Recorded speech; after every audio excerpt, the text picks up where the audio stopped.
Good afternoon, ladies and gentlemen. This is Matt Canizar and Aaron Smith live at the National Bowling Stadium for the final broadcast from the 2013 USBC Open Championships. Today we're going to take a look at senior standout Pete Thomas, who recently finished second to Hall of Famer Walter Ray Williams Jr. in a PBA50 Tour event. Pete also bowled a 299 game here in team event just 2 days ago, so looking forward to an exciting final broadcast from the National Bowling Stadium this year. They're practicing right now. We'll be underway in a minute. Stay tuned.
All right, there you have it. The bell has rung. Practice is over. It's time to get underway here for doubles and singles. This is the 11 a.m. squad here at the 2013 USBC Open Championships. We're here to see senior standout Pete Thomas, who's having a fantastic couple of weeks. And of course, the talented cast of characters will have the rundown and much more. Aaron Smith, bright and early. How's it going today? So far, so good, Matt. Good morning, everybody. Thanks for tuning in. As mentioned, Pete Thomas is headlining this group, but a very solid group. 5 of these guys actually shot 34-25 2 days ago here at the National Bowling Stadium. And right now on lane 57, you're looking at Billy Young Jr. He'll be followed by Zeno Garcia and Charles McLean. We've already seen Jimmy McMartin strike on lane 58. He'll be followed by Ted Pritz and, of course, Pete Thomas. We'll be rounding things out on lane 58. So we should have an exciting show today. Once again, 2 days ago, these guys shot 34-25. Artistic Expressions won. Jimmy McMartin led the way with 764. Pete Thomas, 705 with a 299 in game number 2. Billy Young Jr., 683. Ted Pritz, 659. And Zeno Garcia, 614. A little bit of a scheduling conflict has these two teams split up over 2 days for doubles and singles. The rest of the group, well, yesterday somebody had to get out of town, or somebody's on a train, or some kind of story. But here we are. So the rest of the group, 6 guys, trying to make a run here at Team All events, and a lot of success on this pair. Zeno Garcia with a 300 game here in 2004 at the NBS. And you already mentioned Pete Thomas's 299 in team event. Saw that on Facebook videos immediately after. So very hard to do what we do with social media now. By the time you walked in, I looked at the clock, but by the time he left the 10 pin, 7 minutes later you had walked into the office and it was already posted on Facebook. Not by us, but by the great bowling fans out there and the Southwest fans. Very proud of their Oklahoma City guy, Pete Thomas. So we're going to be obsolete pretty soon, I think. Everybody in the stands with their Twitter and their Facebook and getting the word out before we even get a chance. So old saying, nothing moves faster than a Motorola, or you can't outrun a Motorola. There we go. That's what it was. Blues Brothers reference from their newer movie. Good stuff. Glad I got that in. Here's our first look at Pete Thomas today. Not the start he was looking for. Big 4. Suppose it's good to get it out of the way, though. Yeah, if we can leave it, certainly the first frame is a good place for that. Perhaps to wow us with an amazing spare conversion here to start things off. We do appreciate everybody joining us this morning. This is the final broadcast from the 2013 USBC Open Championships. We've got almost 30 in the books so far this year. You'd think we'd be better at it after that many, but we'll keep on trying. We got one more for the year, and that's going to be on June 30th. We'll be over at the USBC Women's Championships just down the street at the Reno Sparks Convention Center. That will be the absolute very last final broadcast from Reno this year. We're going to see Jody Westner, a record holder at the Women's Championships, the 2010 Scratch and Diamond All Events champion with a 2330 total. And she's got quite a cast assembled. We don't want to ruin the surprise, but 2 very talented teams who potentially could make a run on the final team squad of the 2013 event. So it doesn't get any more exciting than that. So remember to tune in. That's June 30th for the last team squad from the Women's Championships, and we could see some fireworks, no doubt. I'm sure there'll be a few teams from Illinois tuning in, watching that very intently, seeing their scores in Scratch and Diamond team will hold up. So it should make for an exciting afternoon.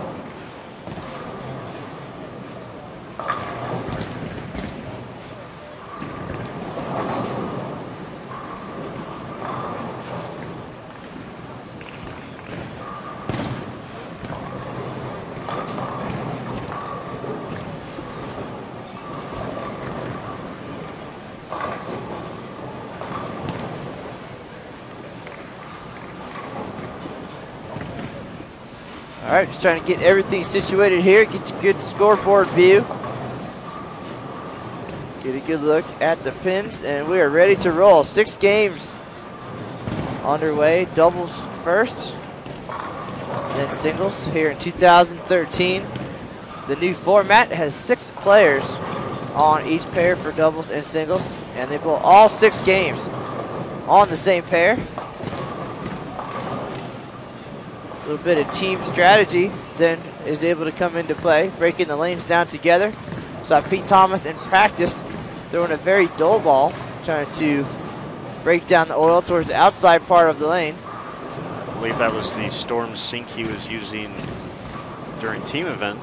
They shot the 299 according to Zeno when we talked to him beforehand. We'll see a different array of equipment out here. Every guy kind of using some different stuff, loyal to different brands. So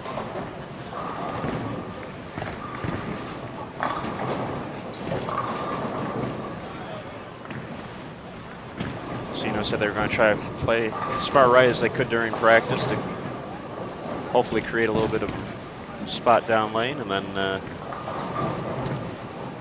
go from there. And we kind of seen that already with guys taking on different strategies here to attack the 39-foot lane pattern we got for doubles and singles. Well, another different feature here in 2013 is fresh oil for every squad. So in the past, especially at this point in the day, it's all about who bowled before you, but now every squad contested on fresh oil.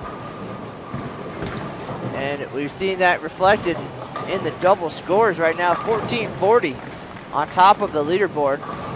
And a lot of folks, just as they get comfortable and try to break the lanes down, not scoring as well in doubles maybe as they had in the past. So something a little bit different, and evens the playing field even more so. And of course, the doubles and singles lane condition is very challenging. A 39-foot pattern, very similar to last year's low-scoring pattern in Baton Rouge. And because we have 2 patterns for the first time in history, team event of 41 feet, yielding very high scores. We have a record number of 3,400s this year. Most of our perfect games have been rolled in the team event. Both of our 800 series this year have come in team. So certainly a true test of versatility with the 2 patterns. A little bit more forgiving in the team event, and better shot making and spare shooting certainly required in doubles and singles. So the well-rounded player will succeed here in 2013. Right now, that guy is John Zerbinski, Team USA member. He is on top of the regular all-event standings with 22-28. He had right around 780 in the team event. Struggled in doubles to 660. I say struggled by his standards, of course. 660 would be a career day for some of us. And then he came back huge in singles with 789, and he led singles for a while. Recently was topped by Zeke Bate, who shot 795. So, but Zerbinski looking right now one spot in all events, number 2 in singles. So he's going to get a nice payday either way, and perhaps he'll be getting a phone call from us on July 7th when the 2013 event wraps up. Still a lot of great bowlers yet to come through, but with each day that passes, I'm sure he's feeling a little more comfortable. But certainly, you never get too comfortable until the phone rings on the final day. You never know what can happen in these final days, and of course we'll have a few slow days at the end with the senior championships coming into town July 1st through the 3rd. But we'll still have bowling that final weekend. See some very talented folks come out. Del Ballard Jr., Jason Milligan, Steve Smith. We'll certainly be eyeing that 22-28 number among several numbers already posted out here. So, Matt, as you mentioned, these guys right now looking at 1440 for doubles. Posted by Brian Burkhart and Rick Gatlin out of Missouri. Of course, Mr. Burkhart's Works with our good friend Mike Flanagan over at Inside Bowling, and now Storm as well.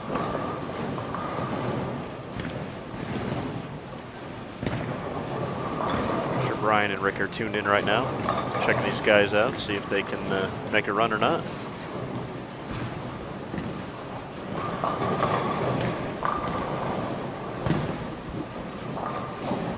That's 3 out of 4 for Jimmy McMartin, who led the way yesterday with 764.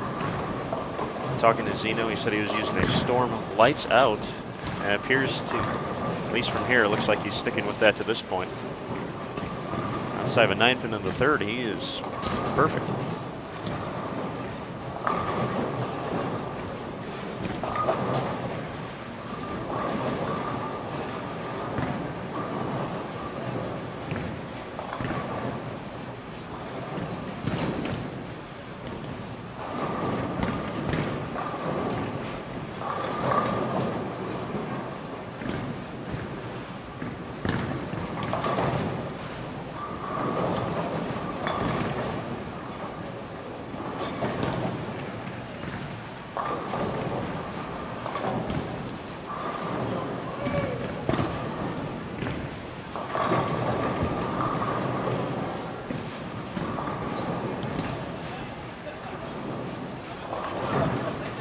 Aaron, this year we've seen a lot of folks bowl fantastically in the team event and then struggle in doubles and singles. We'll see if Jimmy McMartin can battle that trend and find equal success here in doubles.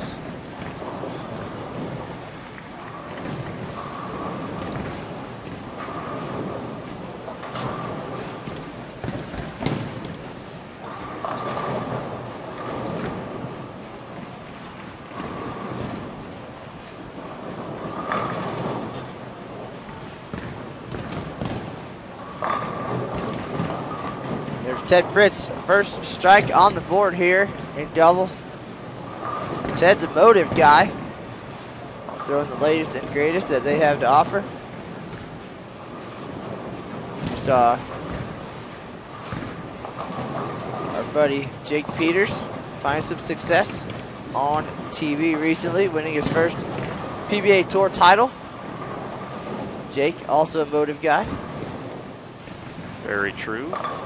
Lee Vanderhoof, just last week, rolled a perfect game here. Second of his career.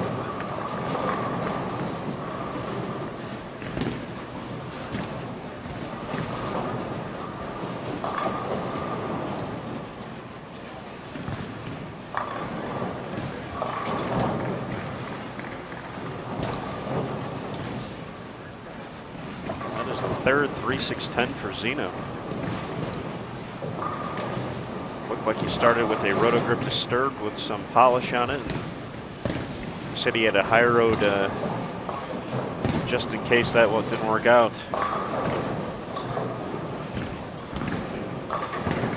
Looked like he switched to that, but he's still running a bit high there on the pocket. Well, he's getting a lot of practice shooting the 3-6-10. Unfortunately, he's 1 for 3. 2 different ways.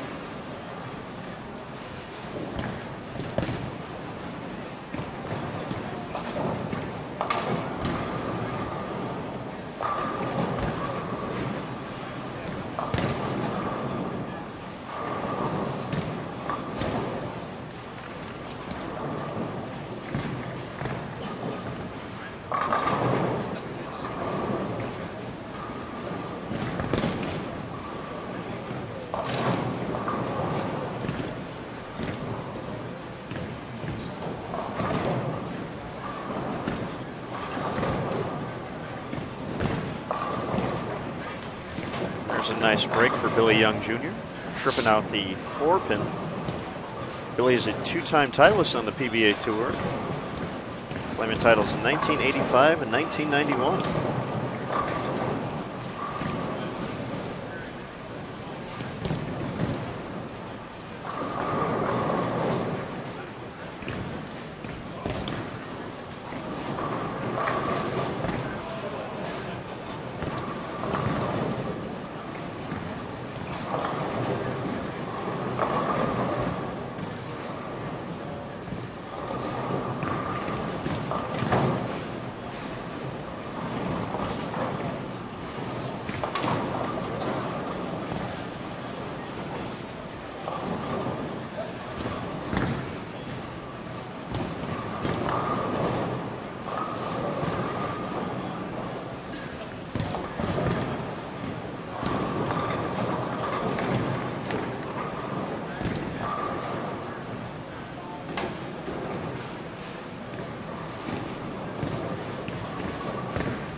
Nice shot there by Charles McLean. That's an early double.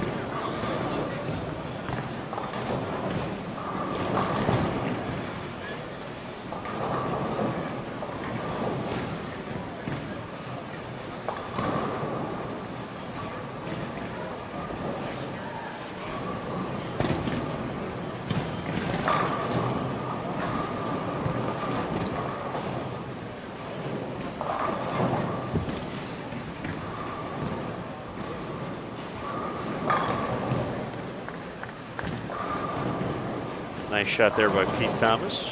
Getting his first strike on lane 58 today. Matt, you mentioned earlier that Pete finished second at a PBA50 stop not too long ago. That was at the PBA50 Northern California Classic presented by Trek. Made it all the way to the finals to face USBC and PBA Hall of Famer Walter Ray Williams Jr. As Jimmy McMartin catches a nice break there. He met up with Walter Ray in the finals. They pulled their way to a 223-223 tie. Ended up going to a roll-off. They both struck on the first shot. Pete got 9 on his second offering, and Walter Ray took advantage, striking to take home the title. But the report from PBA.com website was Pete was using one of your favorites way back in the day. The original Danger Zone. Yes, and don't be surprised if we see that ball today. That is a Pete Thomas favorite. He's found much success at many levels of the game throwing that ball. He's throwing that ball against me in various events as well. So as the lanes start to break down, I have no doubt it will come into play. Everybody's got to have an Old Faithful. Certainly so. For you, it's the Game Breaker. Myself, his own classic. And we've seen plenty of that out here. Our first doubles and singles live stream of the year, we saw Jason Narlock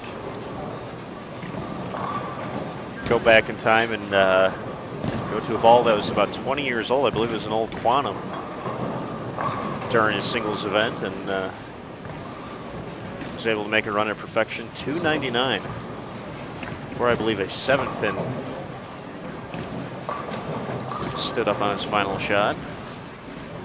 We also saw a gentleman, Gregory Staubs, out of West Virginia, throw one of the 31 300s this year with a plastic ball.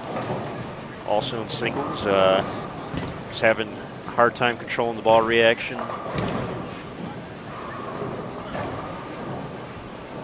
He's having a hard time controlling his ball reaction. Today's latest and greatest stuff, so decided to move right, go to a plastic ball, and struck away. Well, you do what it takes on the big stage here. Certainly no time for fooling around. You only get 9 games a year, so you got to make the best of them. Well, here's Jimmy McMartin stepping up on the right lane. He's certainly making the best of it. 764 in the team event on Sunday. And now 5 out of 6 here in doubles. He's teaming up with Billy Young Jr., who's still trying to find his groove. Tough break there with the 9-pin. See if Jimmy can cash in on his Brooklyn from last frame. Keep the string of strikes going.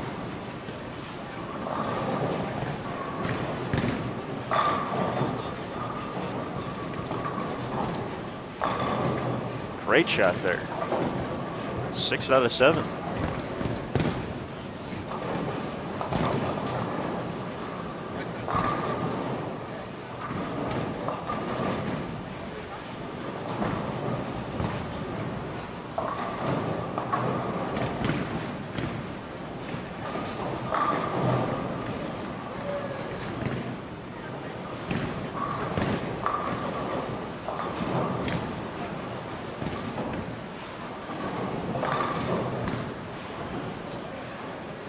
There's Ted Pritz stepping up on the right lane after a pair of opens. Having a rough day so far. Gets that one right, but it makes it back and gets the scout on the 10. It looked like a ball change there for Ted. A ball change and a confidence boost for sure. Great shot there.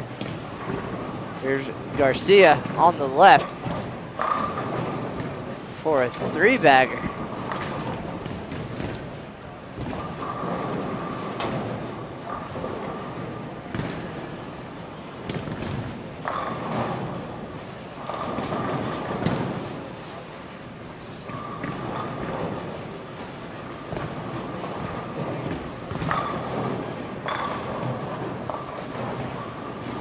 Tough break there for Thomas, stuffing an 8-pin.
These guys will spend 6 games on this pair.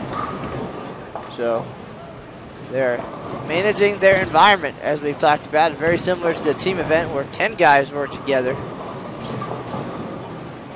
to hopefully make the lanes a little more playable. Here, 6 guys, same idea.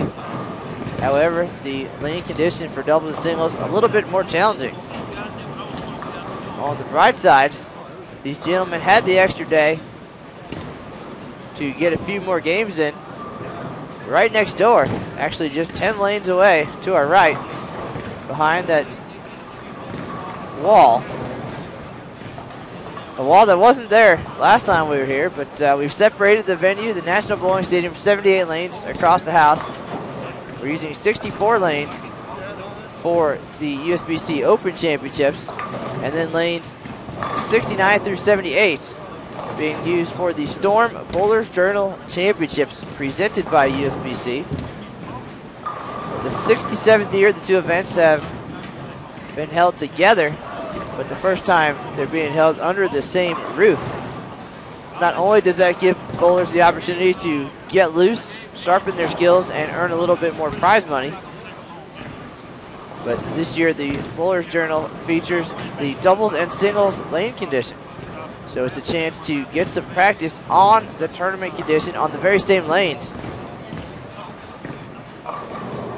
being used for the Open Championships. So a good way to get a feel for the environment and the conditions.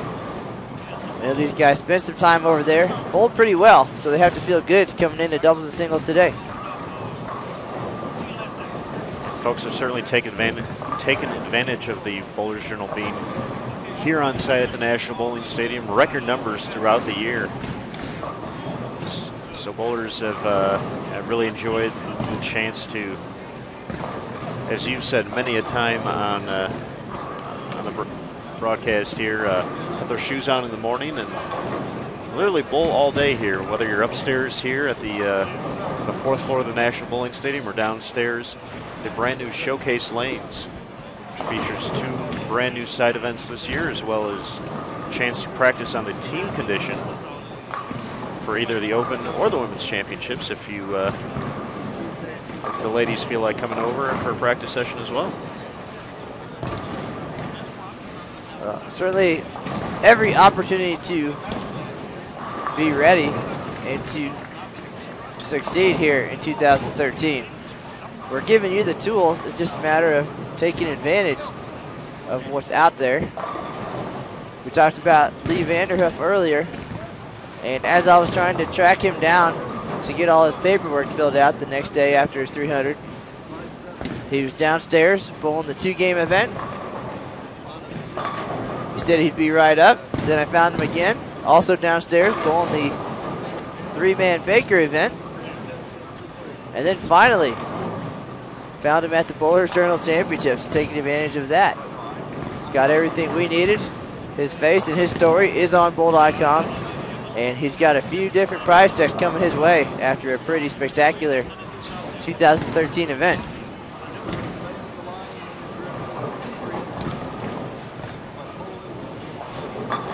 Had some gentlemen last night who I know from Florida and kind of followed their trip on Facebook a little bit.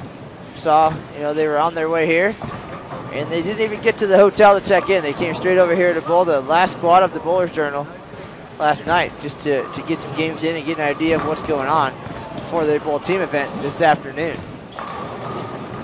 Heard that from a lot of folks throughout the year. As soon as they're off the plane, they're getting here as quick as they can to get in as much bowling as they can. Reno really is the mecca this year for all things bowling.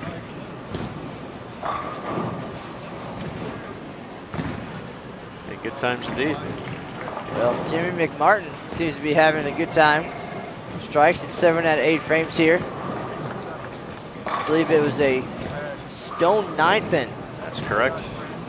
That has kept him from being perfect here in game number 1 of doubles. His partner, Bill Young Jr., however, struggling. 5-3 there in the 9th. He's only got a possible 187. 1440.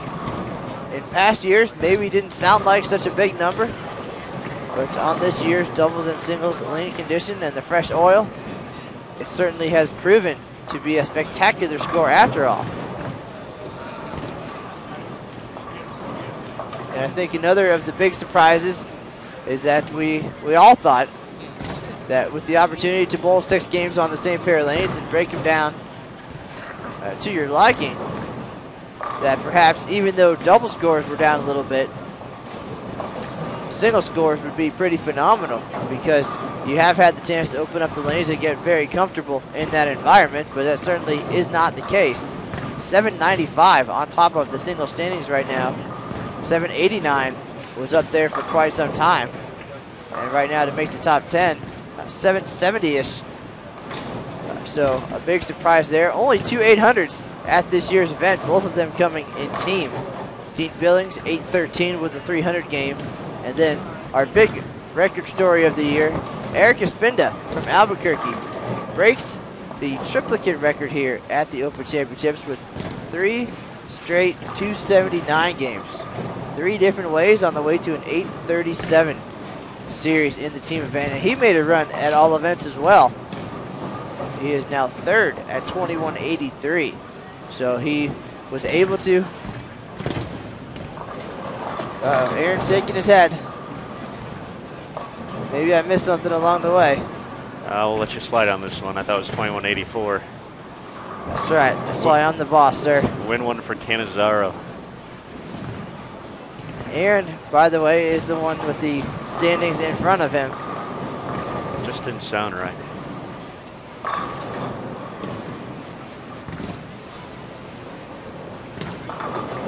It's off the top of my head. Even LeBron James misses a shot here and there. So.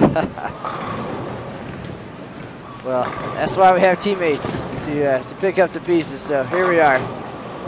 Someday you'll be ready for the pilot's chair here, but for now, you have excelled in your current role. Aaron Smith, also the man at the Women's Championships, keeping us informed about what's happening over at the Reno Sparks Convention Center. Of course, for the first time in history, both national championship tournaments being held in the same host city in the same year. So a lot of women have taken advantage of the chance to bowl both events in one trip. Great scores over there. Including our current Diamond team leaders, Fox Bowl. Originally weren't planning to bowl the Women's Championships. We're just going to come and bowl the Open with the group of guys that they followed the tournament to, and they decided at the last minute, hey, why not? We're in town. Let's bowl. And now they're less than a week away from claiming their first title. So you never know. While you're out here, bowl as much as you can and take home the title while you're at it. Certainly the big idea of having both our tournaments in one city is the opportunity for families to travel together. Husbands and wives can bowl together on the lanes at the Open Championships. Then the ladies can go head across town to the Women's Championships. There's some mixed doubles and women's only opportunities at the Bowlers Journal Championships and downstairs at the Baker Bonanza. And of course, always something fun for the kids to do. Circus right across the street. There's the Reno Aces baseball team just blocks away. Second 9-pin for McMartin there. The old Fitzgerald's Casino has now turned into Climbing Wall Central. Strap on a harness and have a good time over there for the day.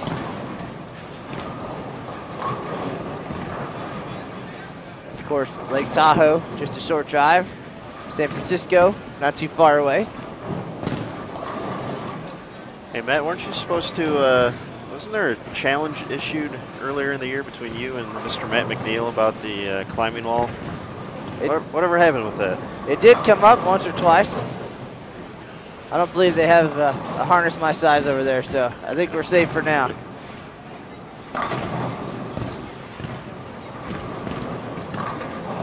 Might be too tempted to get to the top and then jump. We're about done here in Reno in 2013, and there's going to be some quiet days between now and the start of next year's event. So not looking forward to the quiet time at all. Like the variety, every day is the same in schedule here at the Open Championships, but you just never know who you're going to run into or what's going to happen. But of course, looking forward to getting back to Texas, seeing everybody at headquarters, having some taco cabana for lunch every now and then, just taking advantage of what Texas has to offer. And taco cabana is the first thing you come up with? Well, it's one on the list of many things.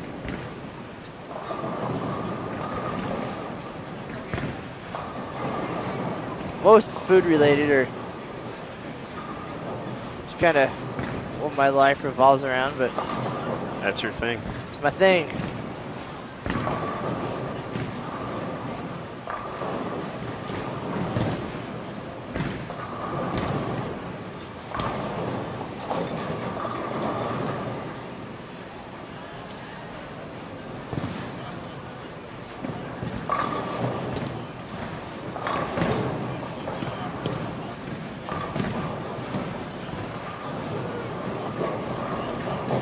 Well, game one just about in the books. McMartin 247, Billy Young 177.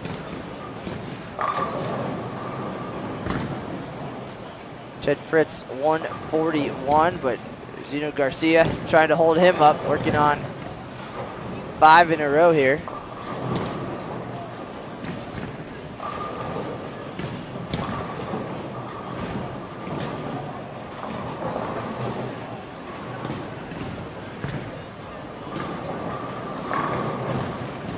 Great shot by Zeno there. Looking like he's getting comfortable out there finally. Well, he had a slow start in the team event as well, and then things got rolling. That's why you have teammates. Somebody has to be the low guy. I've already accepted that as my role on my team.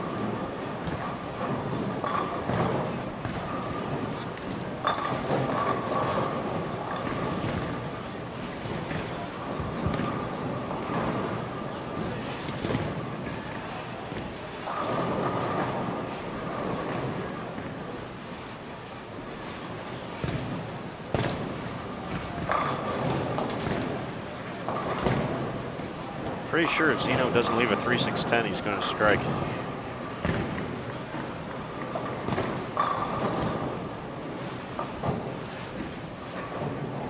That has been the case here in game 1.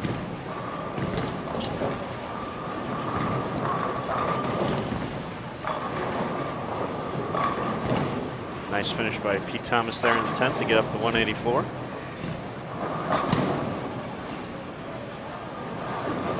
Much like a team event, Pete started off in the 180s, 187, and then the strikes started coming, 299.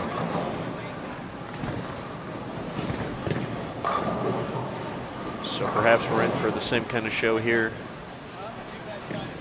this lovely Tuesday morning in Reno. It's Taco Tuesday. That's everywhere, though. Followed by Bowling League Wednesday. Things winding down here. The Open Championships kicked off March 1st. And we're going to wrap things up on July 7th. Next week we'll take a short break and welcome some of Aaron's favorites for the USBC Senior Championships. We'll have daily coverage on Bowl.com, so you can find that front and center next week. That is July 1st, 2nd, and 3rd. Really is a fun event and fun way to go out. Big trophy presentation at the end. So we'll be looking forward to that. Handing out trophies, taking pictures. And then back to the action at the Open Championships. July 5th, 6th, and 7th. The final 3 days of competition. As Aaron mentioned earlier, great bowlers coming through. Del Ballard, Steve Smith, Jason Milligan, among others, headed this way. Should be excitement down to the end. And of course, across town at the Women's Championships, that event kicked off April 12th. We have one final broadcast on June 30th. That's the last team squad of the year. Doubles and singles will take place the next day, and then that event will be in the books. They'll turn off the lights, leave the 44 lanes in place, and we'll be right back here in 2014.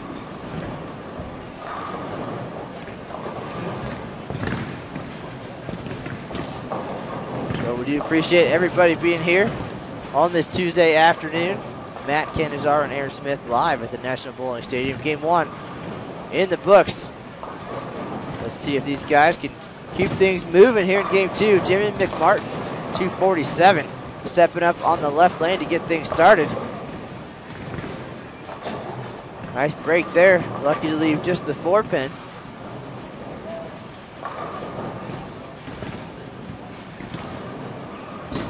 Really Young struggled in game 1. 177. And he's staring down a split here in the opening frame.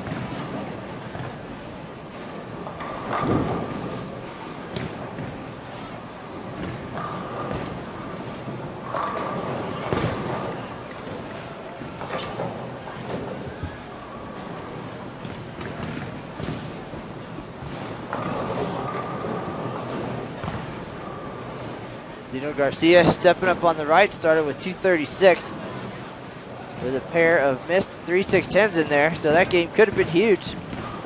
So as long as you keep striking, won't have to worry about that spare. Throwing shots like that. Just making it look easy out there right now. 836, still a good score. It's not bad.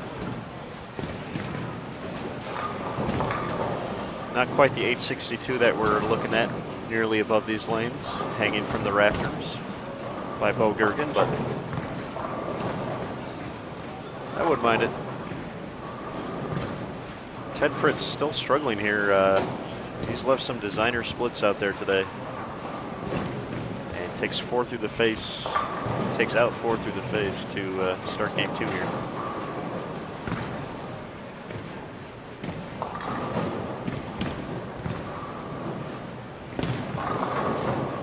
Looked like a ball change there for Charles McLean. To a Storm Frantic. Very recognizable rock.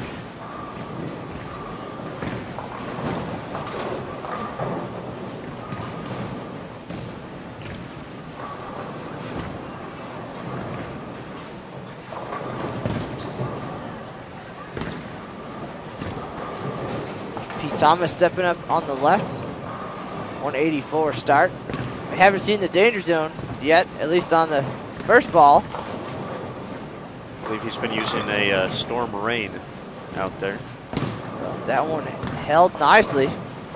This pattern with a little bit less hold in the middle, unless you try to create that a little bit in practice. A lot of teams go out there with plastic balls. Some folks will throw them towards the center of the lane to help carry some of that oil down. Seen a few groups try that method, and we have seen some success with it. So.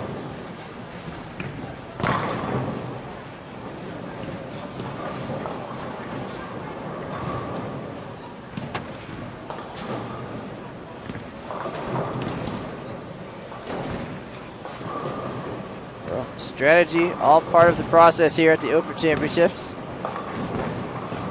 Important thing is when you come up with something, stick with it, see it through.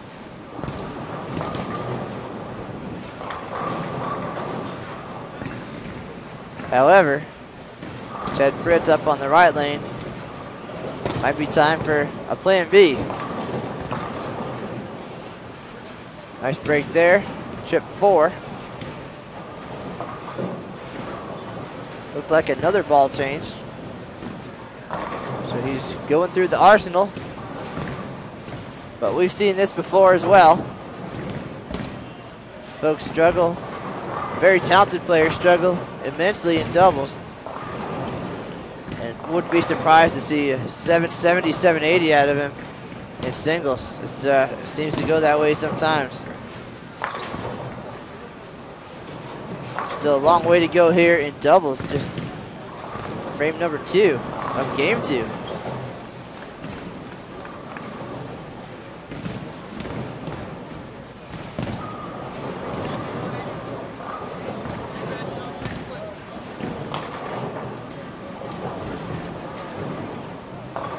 That first knot, 3-6-10 lead for Zeno.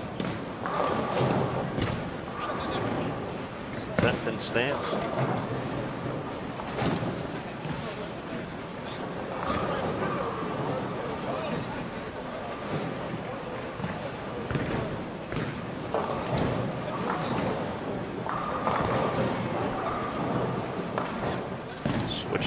Switches to the spare ball and takes care of that. Strike spare early on.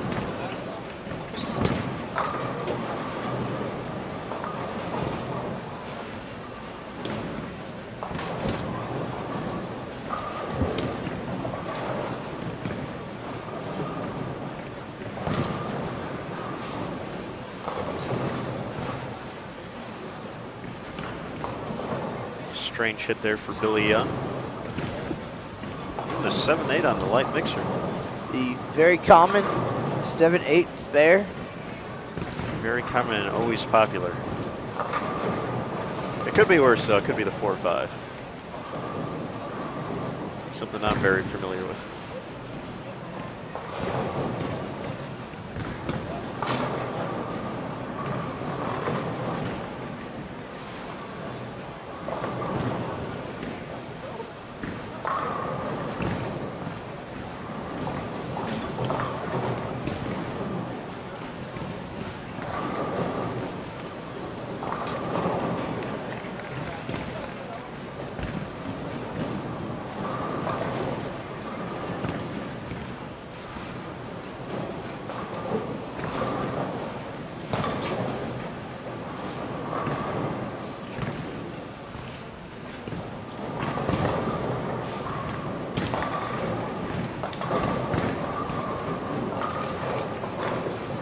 Martin gets that ball right.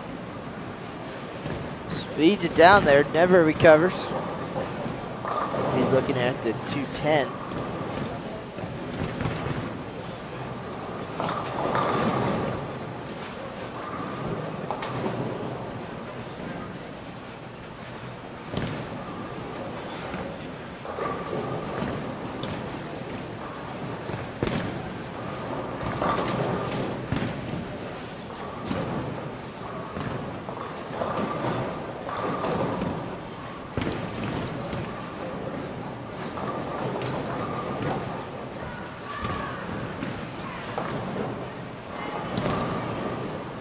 It's actually the first Open of Jimmy McMartin's 2013 Open Championships. He was clean during team yesterday on his way to 764. Clean in game number 1 of doubles, 247.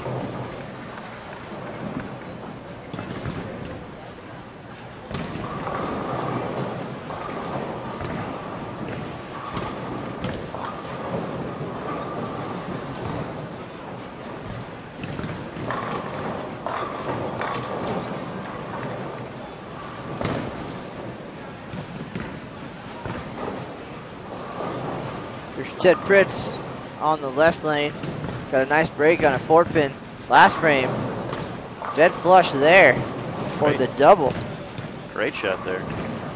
So he's tried a few different balls, and looks like he found one that's going to work here in game 2 of doubles. Mr. 299, Pete Thomas. Stepping up on the left, looking for 3 in a row here in game number 2 with a 184 start. Interesting note here, Matt. After the 210, looked like Jimmy McMartin went to the bag and was already making a ball change. So it looked like he pulled out an IQ Tour. Something probably is going to be a little more smooth for him.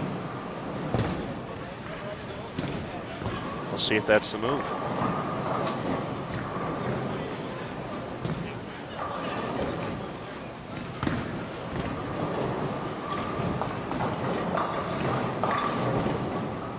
Shot runs high.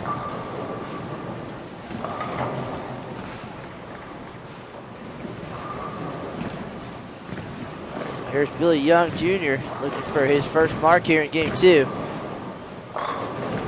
There you have it. Just like that.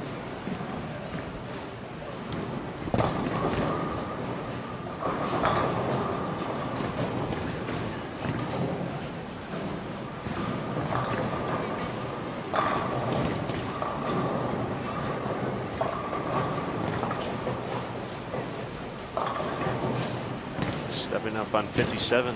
See if Zeno Garcia can cash in on his Brooklyn last frame. Together an early double here.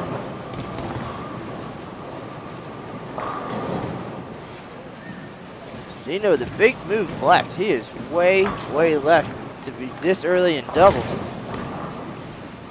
That ball across the arrows left of 20.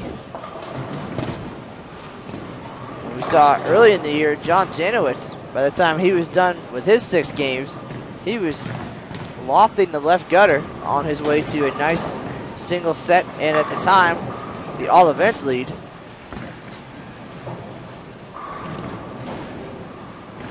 John's still currently in 4th with 2169. John, of course, part of the Lodge Lanes 2 crew out of Orlando, Florida, based out of Orlando, Florida. Sitting atop regular team with a record score of 35-38, surpassing the 20-year-old score posted by Brugger's Bagels back in 1993. That was a fun day. Best day off ever, right, Matt? That's right. Certainly one of the highlights of 2013 of ever, actually, the highest score in tournament history. Always so many great moments at the Open Championships. You can read all about them on bowl.com. That's why we're here. Put the news on there as it unfolds here. You can find us also on Facebook and Twitter.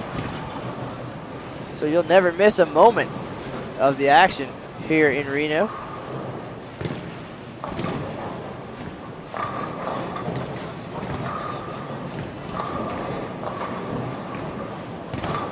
Sport of Bowling, USBC.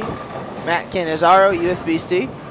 That's how to find us on Facebook, and then at USBC on Twitter. Make sure to like us, subscribe to us, find us on YouTube, youtube.com/bowltv. You'll have more bowling news than you could ever dream of. Speaking of Matt Cannizzaro, USBC on Facebook, have you gotten up to 700 yet? We have not. We're stalled at 691. gotta get the word out. We're tapped out. That's it.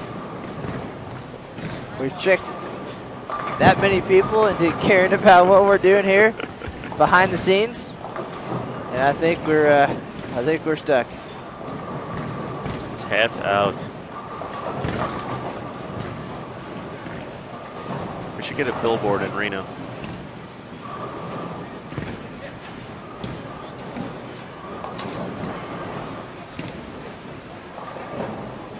Well, Aaron, we're looking at some different styles here. And obviously that's going to certainly come into play with how the lanes break down. We talked about Zeno Garcia almost against the ball return here on the right lane. His last shot crossed the arrows at about 22. Pete Thomas, of course, is very successful at playing straighter. He's pretty much straight over 15 or so with that rain that you mentioned earlier, and you know, not much movement for him. And of course, Jimmy McMartin, a high-speed player, certainly able to wheel it. Zeno Garcia, a little bit of a slow wheel. So interesting to see all these different styles, and curious about how that's going to affect the lanes as the day progresses.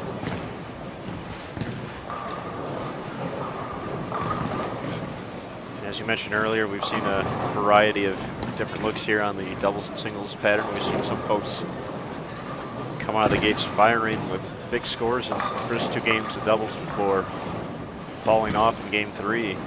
And on the opposite end, we've seen guys struggle throughout doubles just to come into singles and put up some big numbers. Well, I believe it was our very first singles leader of the year, and if I'm not mistaken, he's still tied for the final spot on the leaderboard. You are correct. Greg Roberts out of Oshkosh, Wisconsin. Struggled big time in doubles. Was it 460? 462? Something like that. And then made a big move, and it was all kind of part of the strategy where they played to the right in doubles, and then he was able to make a big move with a boomerang in singles. It came up big with 771.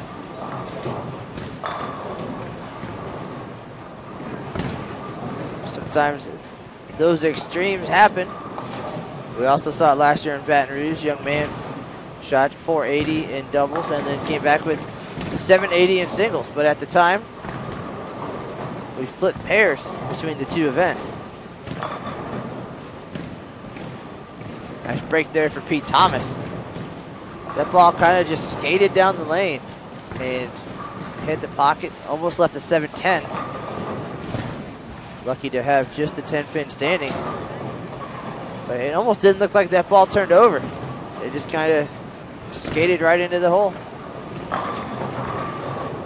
That could be some of the other guys in the pair already left of them pushing the oil down into where Pete's playing at. Clean up the 10-pin there. So Pete did have the front 4. And a lucky break certainly turned out better than it could have.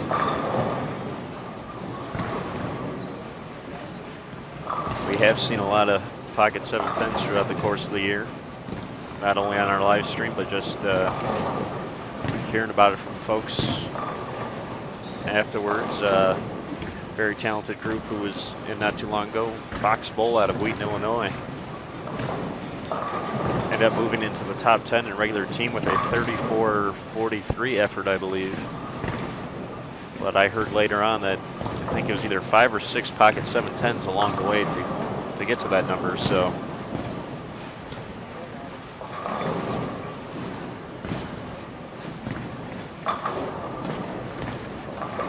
here's Pritz working on a 4-bagger after a 141 start. Looks like he found a ball that's going to work for him here.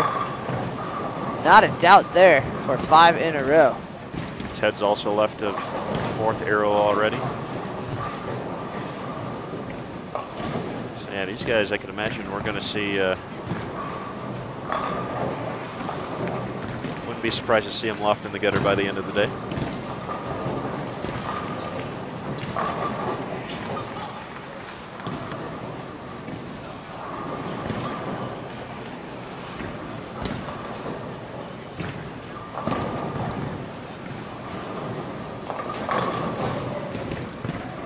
Thomas bounces back nicely.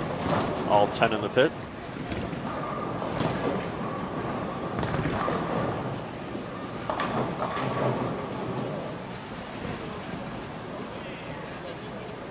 So we'll play the guessing game a little bit, try to figure out what everybody's throwing. Charles McLean makes that easy for us. Switching to the gold ball.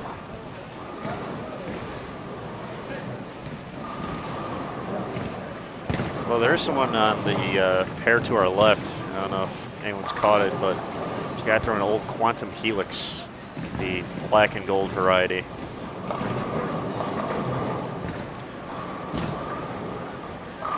That sticks out like a sore thumb. An expensive sore thumb. At that, yes.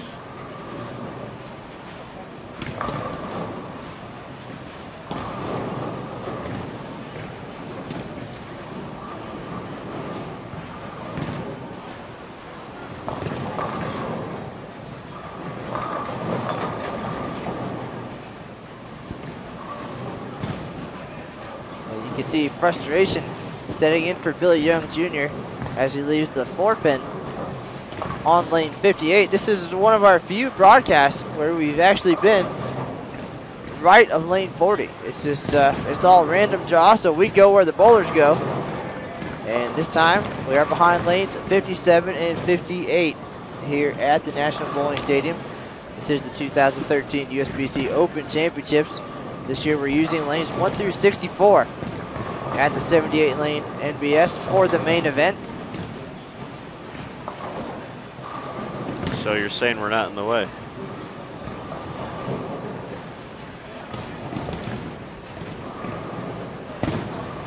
We're not in the way this time. How about that?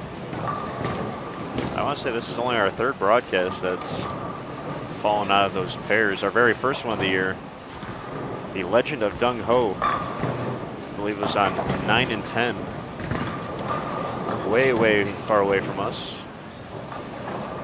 We still might have been in the way there. That was pretty close to the wall.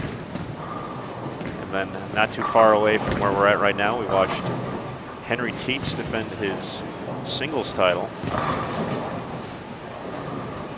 over here on the high end. And now here we are watching Zeno and Pete. Well, sir, I happen to know for a fact that waitresses miss us when we're not in the way. It takes all the challenge out of their jobs, and at that point they're just serving drinks. It's not the obstacle course of media relations staff members. At least I don't feel as guilty about sitting down now. So. Well, McMartin here in the left lane with the 1-2-4 conversion. He's 200 over for his first 4 games here in 2013, but struggling to strike here in game 2 of doubles. Just 1 strike in the second frame. Looks like he's putting another ball back up on the rack. Trying to get lined up here, find the look he had 2 days ago, I should say, and as well as in game number 1. Here's Pritz looking for a 6-bagger, and now we're going to play the guessing game on what ball he's finally gone to. He is a motive guy, so potentially, just from the looks of the colors, either a motive thrash or cruel. If I had to guess, I would go with the cruel, but seeing that I'm always wrong anyway, I'll go with the thrash. And either way, it's working here in game 2. 7-pin there, however, in frame number 7. Has already surpassed his first game of doubles.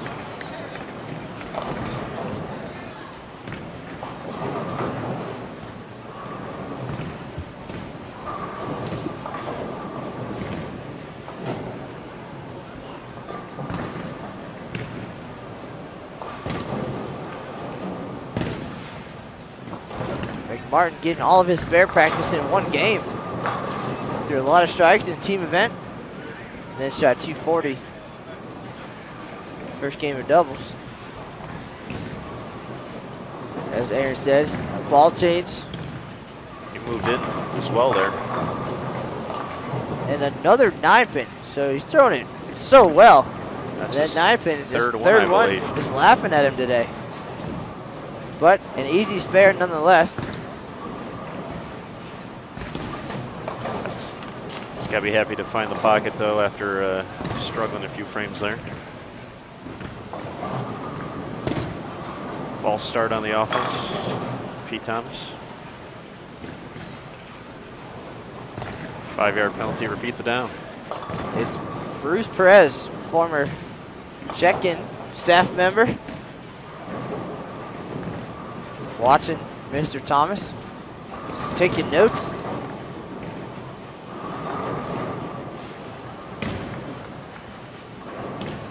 Pete's having a busy couple weeks. Finished second in a PBA50 Tour event.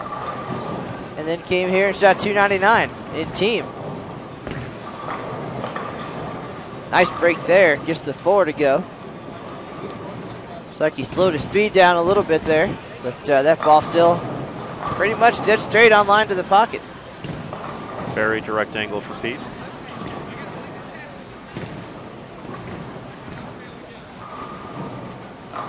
See Billy Young stepping up on 57 now.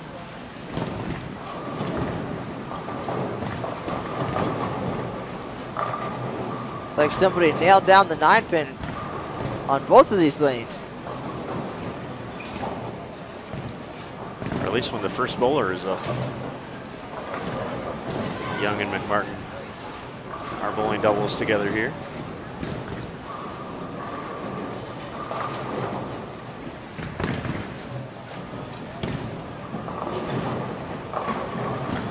Ted Pritz mixes him up.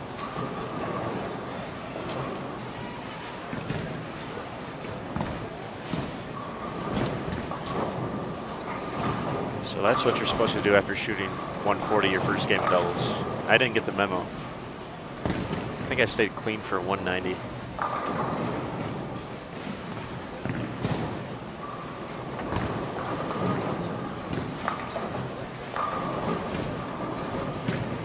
Sometimes it just takes a minute to get loose and get lined up. We saw it happen last year. Nick Wissinger started the 2012 tournament with a 169 game. And then struck a lot on the way to a 2152 all events total and his team all events title for his SMB Pro Shop team. And I think based on their strategy and how they were playing the lanes in team event, had he moved sooner and not struggled to that 169, none of the rest of the pieces would have fallen into place. So it's all about teamwork, a little patience now and then. Well, Guns N' Roses reference right there. How about that? It's never too early for a Guns N' Roses reference. There's a ball change for McLean, and a good one. We've seen him go through about 4 or 5 different balls here. But yes, that one set up nicely.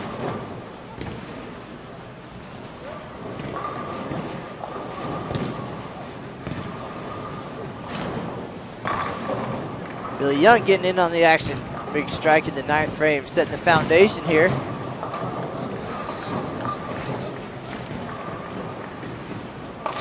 Jimmy McMartin looking to do the same.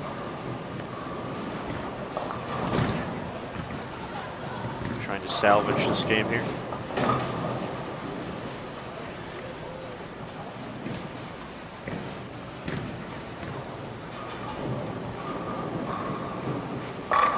Great shot there.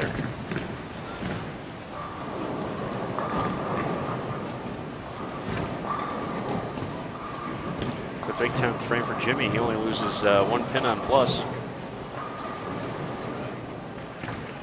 Well, 22-28, a big number on top of the all events standings.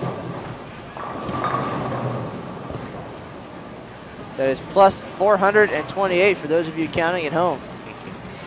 That is a warlock, as they say.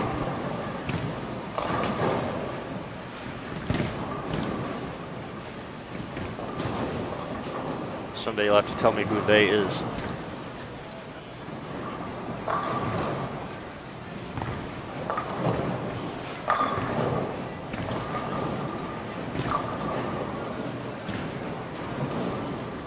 A 10 pin for Pritz in the 9th frame here.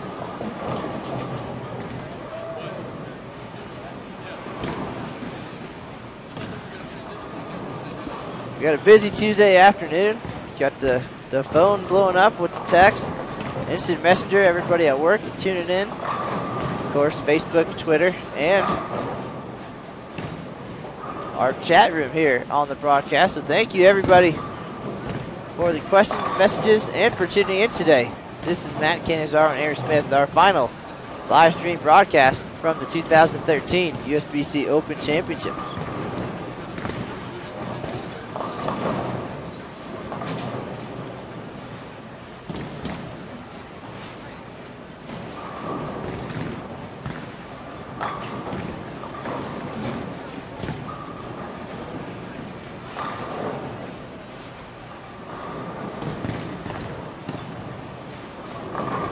Thomas stepping up, having a phenomenal game too. Strikes in 7 out of 8 frames after 184 start. Was riding the momentum, 1 day removed from a 299 game. We saw him get a little bit slow on that lane on his last shot, tripped a 4-pin, and now leaves the 4. So it's time to either speed up or make a move. On the left for sure.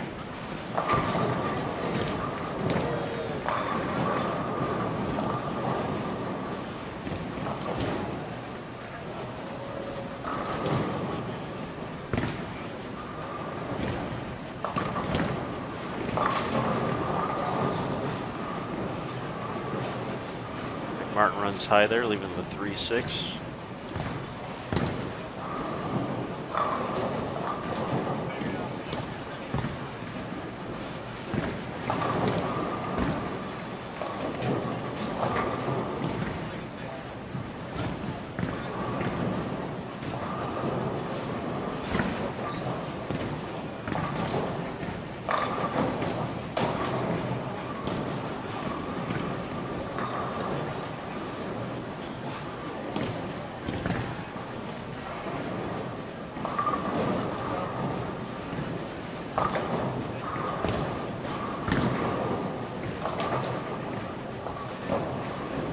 Certainly a grind for Jimmy McMartin in game number 2 here. A 1 open 170s. Looks like he's going to the bag once again on the fill ball here.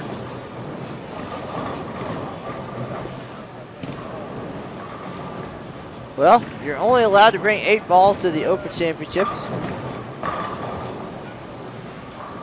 Each day, I guess you could bring 16 if you wanted to. Just can only have 8 at a time out on the lanes. I'm sure the folks at Bowling Ball Express would appreciate 16 balls coming in at once.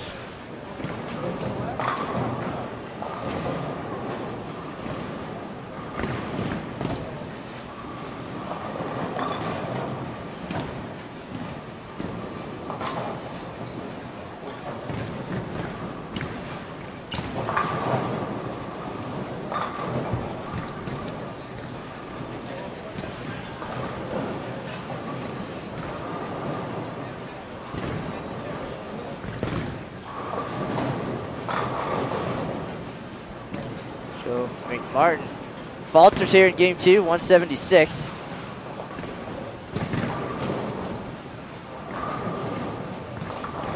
His partner, Billy Young, not far behind, possible 173.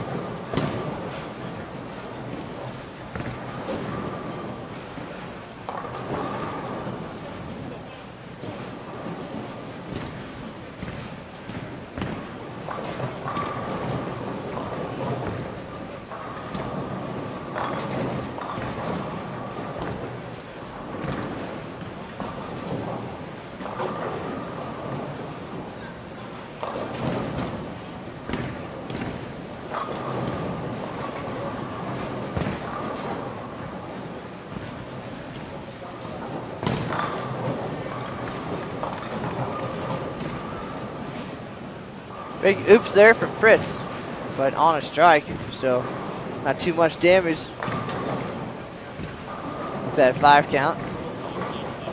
His partner, Zeno Garcia, possible 240.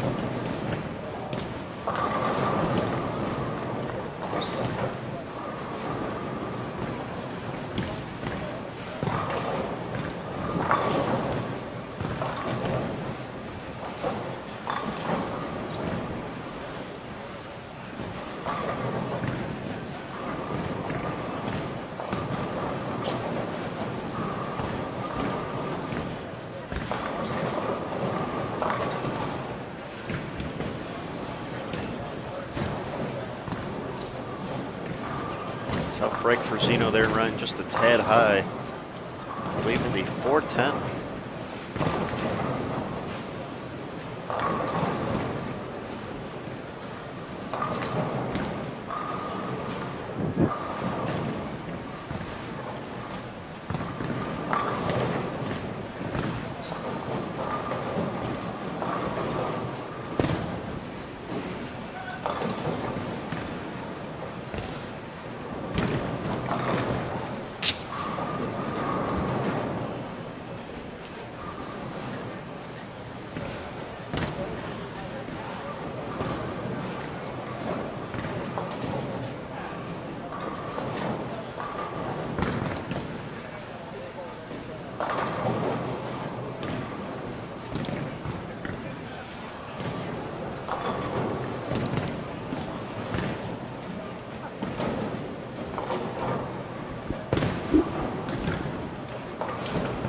All right, so we've got the message now. Please pick up the pace of play. Come on, guys, all those strikes. Still falling a little bit behind. Garcia with the open in the 10th. Finishes with 204. Pritz, 226.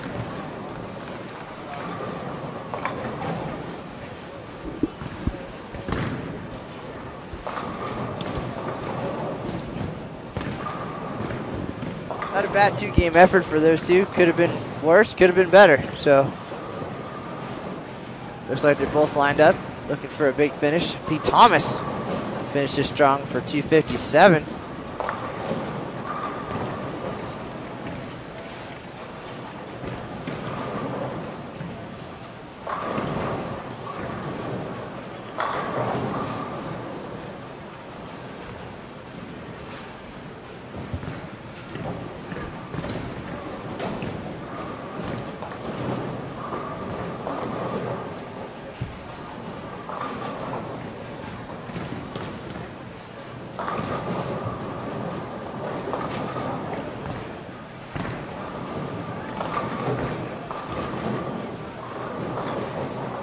Double there for McLean in the 10th, looking to get to back-to-back 190s.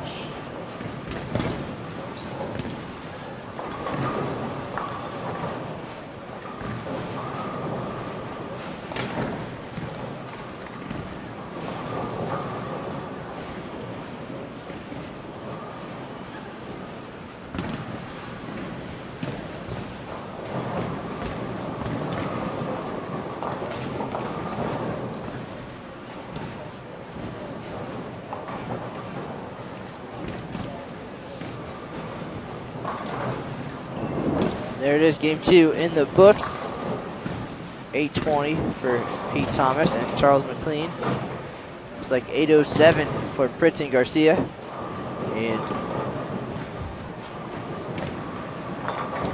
772 for McMartin and Billy Young Jr. Loaded cash numbers can be found on bowl.com. Go to the Open Championships page under the score box. You find loaded cash and so much more. Year-long brackets, team all events, you name it. Anything you want to know about what's happening at the Open Championships, it's all there for you. I know because I put it there myself.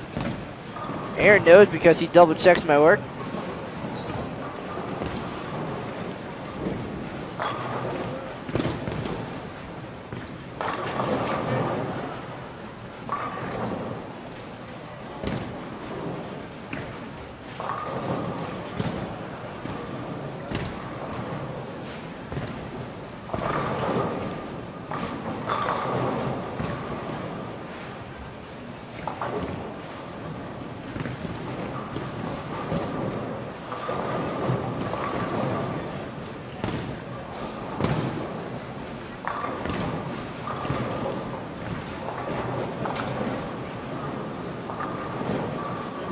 See if Garcia can get back on track after that open frame.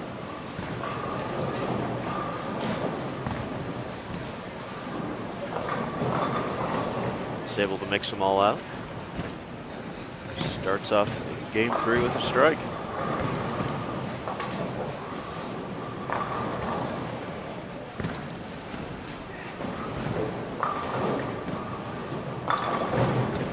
As does Pete Thomas. Looking to keep the momentum of that 250 game.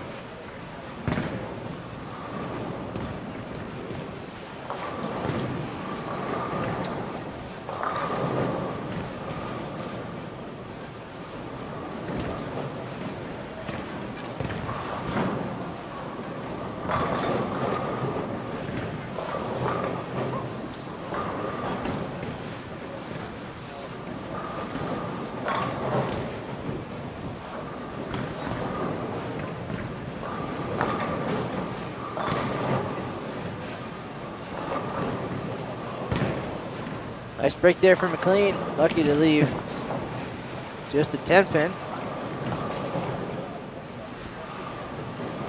Looks like Billy Young working on a ball. Trying to get a good feel. Possibly a ball change here. After 177, 172 and an open here in game number 3.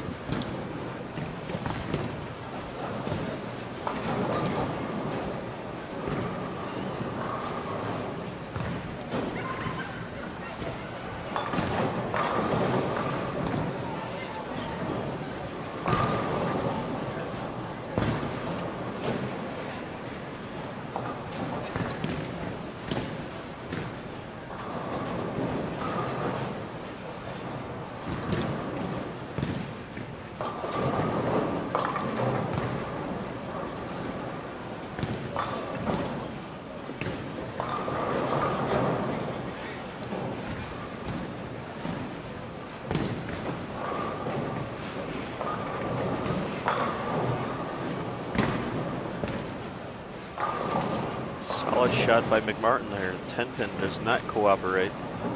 Stubborn, if you will.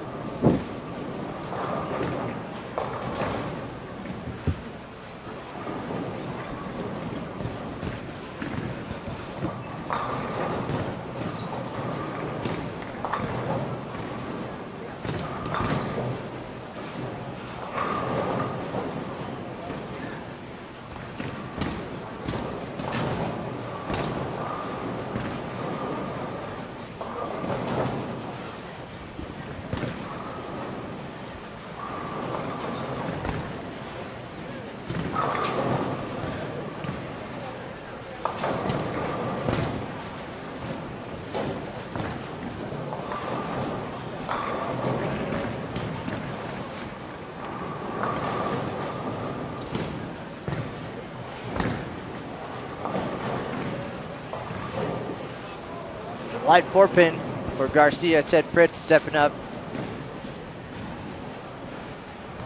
Looking for his first strike here in game 3 after 226.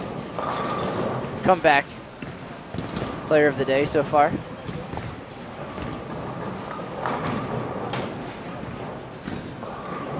It's the second 7 pin we've seen for him on 57.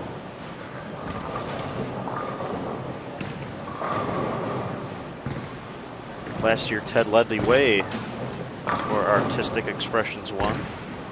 A 731 set to help his group into a 33-16 total on their way to a 5th place finish in regular team. Of course, this year, 34-25, as we talked about earlier. That gets him in the top 18 at least, we know for a fact. Record number of 3400s, 18 of them at this point. Previous record 7 back in 2011. Also here at the National Bowling Stadium, so It's possible we've almost doubled the number of 3400s in history here in 2013. But the great equalizer, of course, is this doubles and singles pattern. 2 feet shorter, less forgiving. In the middle especially. Flat dime for Thomas. Your first one of the day? First one of the day. He's been high on that lane the last couple times. And that one really just kind of squirted its way down the lane.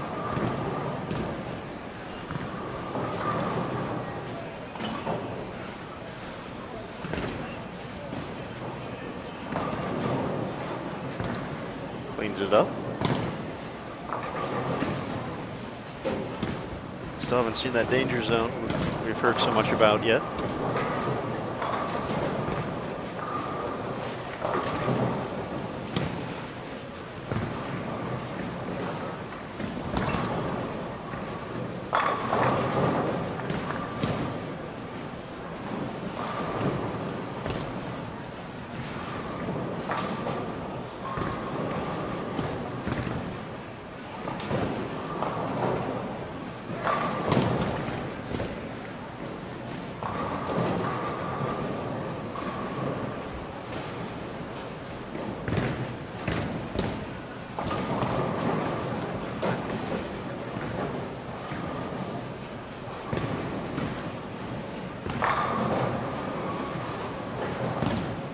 Great shot by Ted Pritz there.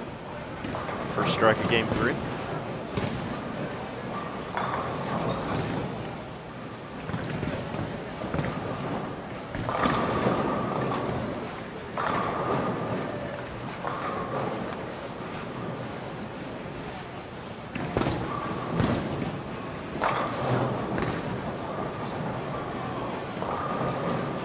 Chris Castro from the Hammer booth checking these guys out. Chris bowled not too long ago with youngster Anthony Simonson. Made a run at perfection. 289 game in this team event before a 10-pin stood in his way.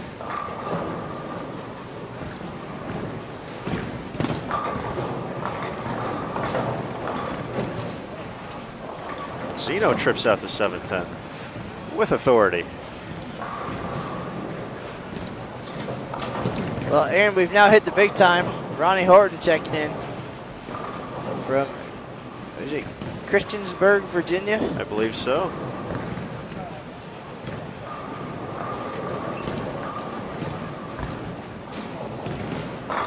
You know it's going to be a good day when Ronnie checks in. So. Ronnie's so famous, he's got his own country. Horton Nation.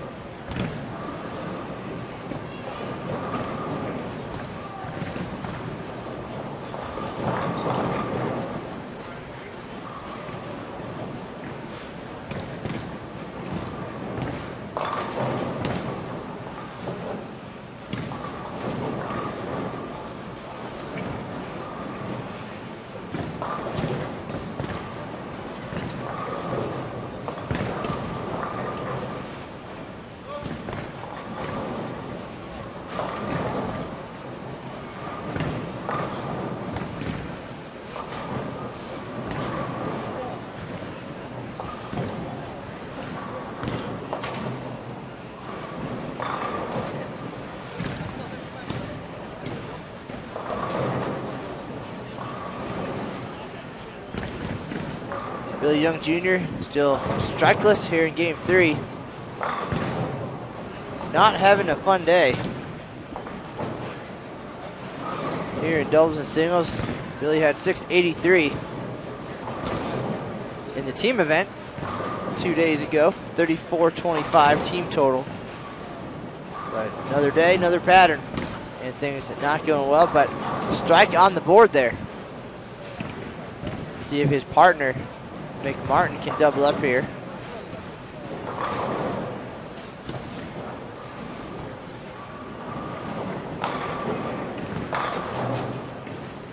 Big double early for McMartin, his first one possibly since game 1.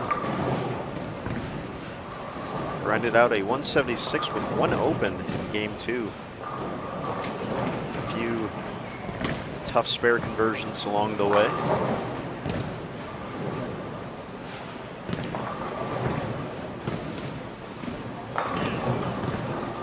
Nice break for Garcia, gets the 10 to go. The pins are falling everywhere for Zeno right now. late 7-10.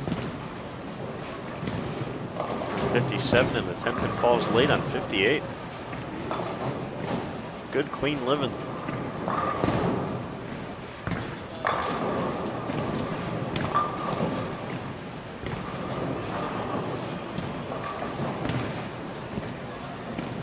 Some folks run on adrenaline. Zeno runs on Starbucks. How about that? Plenty of Starbucks here in Reno.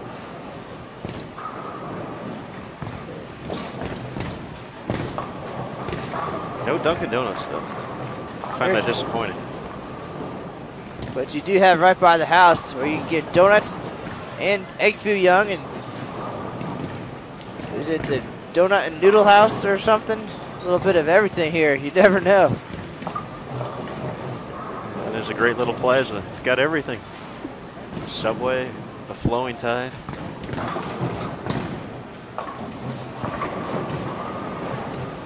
Faux Noodle, I think it's called. If I'm pronouncing that correctly, I have no idea. All I know is it's delicious. That's all that matters, really.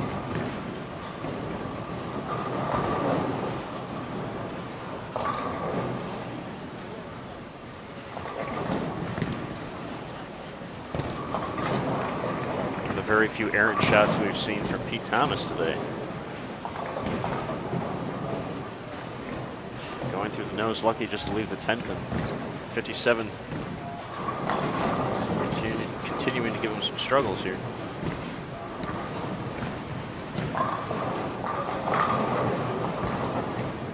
Mick Martin, excuse me. Back on track here in game 3.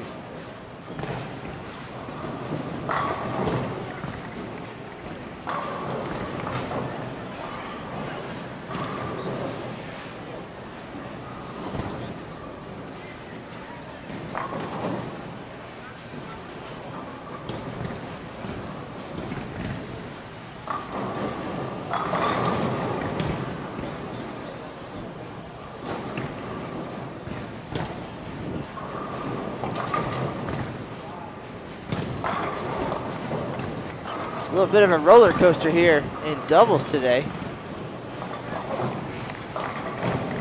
Only one who's been real steady is Garcia, minus the open in the 10th frame. Fritz back on track after the open.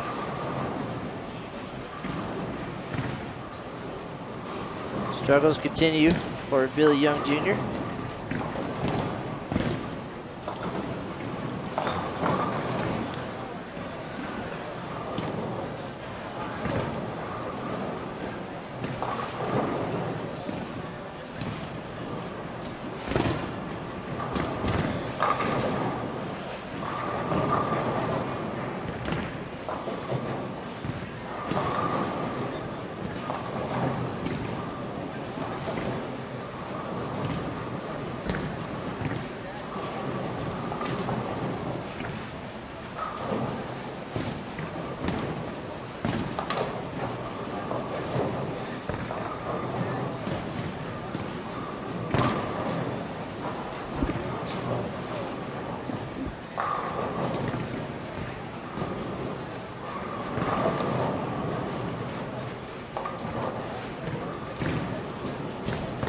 Now it's getting deep in here. Chris Hester checking in as well.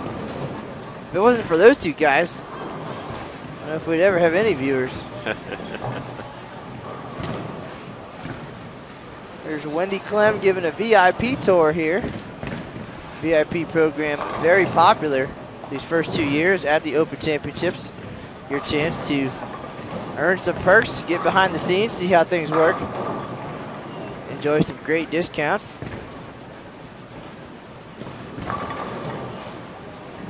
Aaron, tell us all about it. Well, Matt, like you said, a lot of great opportunities with the VIP program. Highlighted, of course, by the chance to have an hour practice session with 3-time Eagle winner Matt McNeil, this year at least. He's going back to school next year, so I guess we'll have a new featured coach down there. But it certainly highlights the options with the VIP package also includes a special tour, VIP check-in, a custom shirt, and of course a personalized tour by, as you mentioned, our good friend Wendy Clem. Well, we talked about all the different things available inside the National Bowling Stadium this year. All the great events you can bowl. 4 different tournaments happening under one roof. And I think the #1 feature of the VIP program this year is that complimentary locker. You can go in and out as many times as you'd like. And for some folks, that is tons of times between their lessons with Matt McNeil, their team practice sessions, and the 4 events. Almost getting their money's worth. 1 locker token, $5. So if you go in and out 20 times, which is not unreasonable while you're here, that's half the value right there.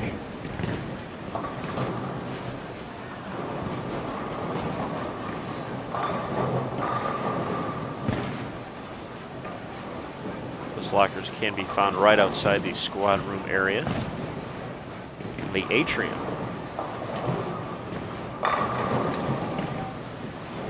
How about that for word of the day? The word of the day is atrium. Please use it in the sentence. The atrium that should no longer exist in the coming years. Part of the renovations being done here at the National Bowling Stadium, I believe that is part of the deal. The squad room is rumored to be next for a little bit of a switcheroo. Some other plans in the works. Looking forward to it. We'll be back here next year, 2014. Registration already underway. And then, of course, off to El Paso, Texas. Aaron's going to party with Amigo Man. Got that right. And then we're back here in 2016, and the stadium's going to look a whole lot different. $15 million in renovations already underway, starting with the 900 Global Showcase Lanes and the Kingpin Club downstairs where there used to be a restaurant. And of course the Satellite Bowling Hall of Fame and Museum, showcasing some great moments from our sports history. All part of that deal. That's 6, 7, 10. Not part of the deal, however. Pete Thomas having a rough time here in game 3 after 257. But now McMartin back on the strike train. So again, it is a bit of a roller coaster. Just turning the wheels on the bus there. Get all these guys on the same page, and Thomas, big pickup there, trying to save game number 3.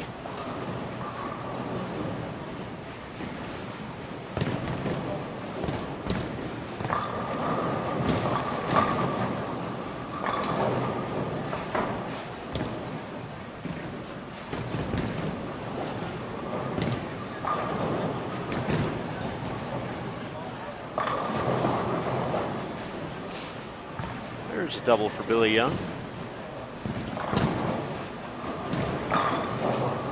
Notching his first mark on 57 this game.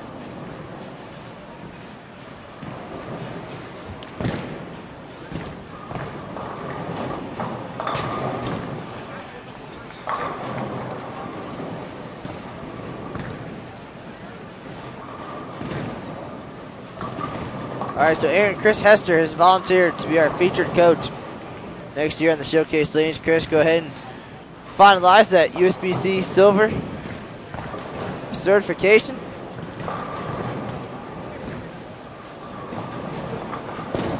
That would be a good time.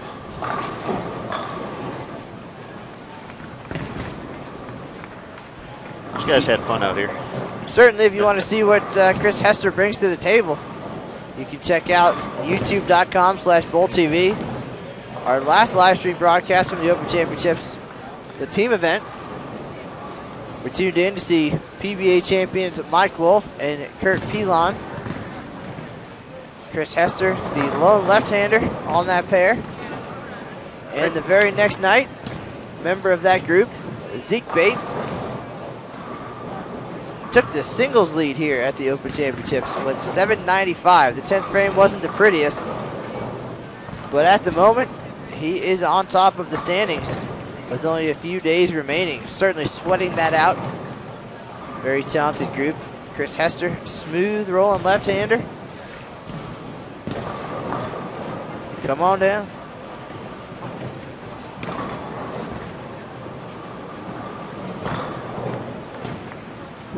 A few other members of that group, Craig Nidifer and Brett Shepard, took over the open doubles lead over at the Bowlers Journal as well.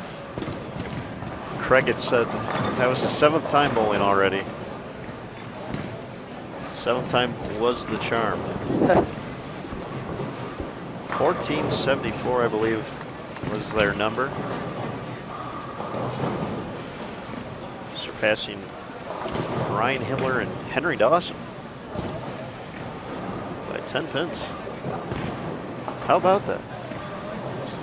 Just got an email from USBC telling me, register today for the 2014 Open Championships. If you'd like to do that, you can go to bowl.com, find the Open Championships page, go to the Register Now box.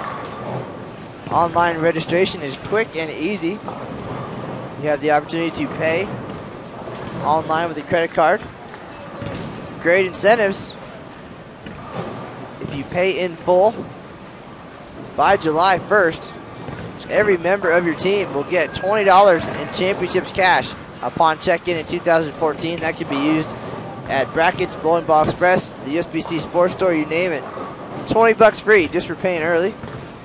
And if you're brave enough and you want to sign up and bowl at 10:30 p.m., doubles and singles, you'll earn yourself a $55 rebate with your prize check next year. So it's just like bowling singles for free, or doubles, whatever, however you want to figure that one out. But $55 guaranteed coming back your way if you pay in full by July 1st and choose to bowl at 10:30. So you can find out all about those incentives on bowl.com. Don't delay. It's first come, first serve. You get emails every day from folks wondering what the availability is, and at this point in time, that opened up on March 1st, so times are filling quickly. Prime time spot, 11 a.m. Most likely gone. Tough break there for Garcia. This is the 3-6-10 again. Interesting, we were just talking about Zeke Bate. It was the 3-6-10. The very, or I guess now famous 3-6-10, stepping up in the 10th. Zeke just needed 5 to tie John Zerbinski's 789. He went up there and left a 3-6-10, which was enough for the lead. Still had 800 out there and then was unable to convert.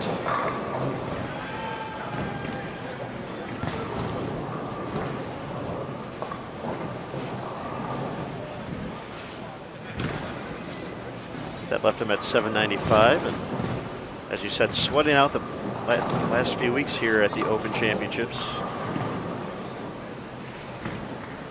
Hoping to take home that eagle in just his 2nd year here at the event.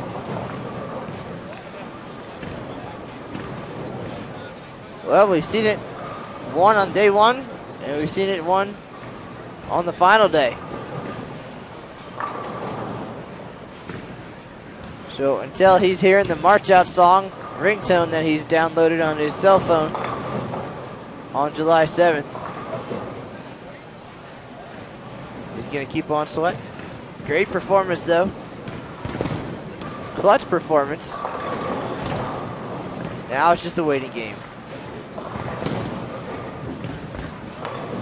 First-time leader here at the Open Championships. I wonder how many clicks there have been on the leaderboard so far since he left town.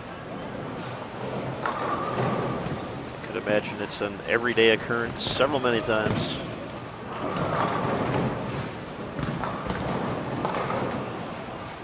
Martin gets just enough of the 3-pin there. But ends his string of strikes at 6. Still has 250s out there. Big bounce back after going 176 in game 2.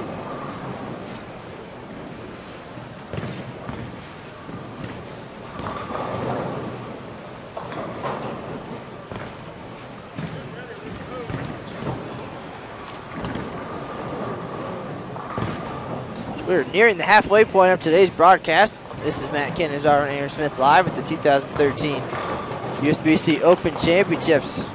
Talented bowlers on today's broadcast, the final live show from this year's event. We're already getting ready to start planning next year's schedule. Left a note on Aaron's desk. It's on our list of things to accomplish in the coming months. Who do we want to try to see next year?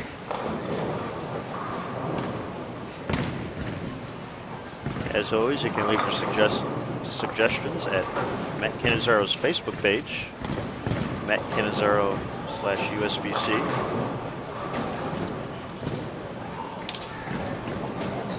Or you can email him directly if you want.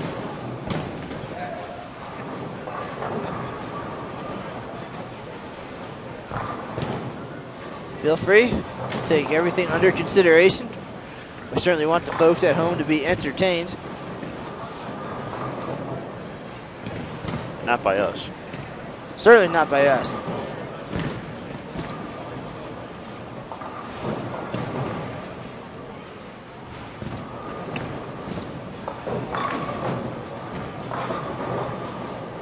As we approach 1 o'clock here, Reno time, bowlers and more bowlers keep filing in towards the Bowlers Journal on the high end of the house.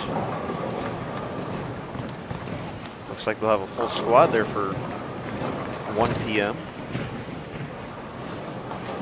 Bowlers Journal was so busy this year, we actually had to go 2 squad times after consideration and looking at the numbers. So be sure to get here early if you're one of the few remaining here to bowl at the 2013 event.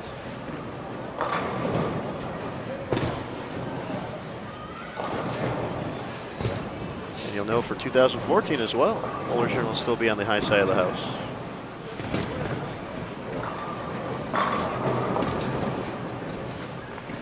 .245 finish for Jimmy McMartin, giving him 668. 4 doubles. Not a bad 6-game total. I'm sure he'd like to have that middle game back. Who wouldn't? Everybody walks out of here feeling like they left something out there.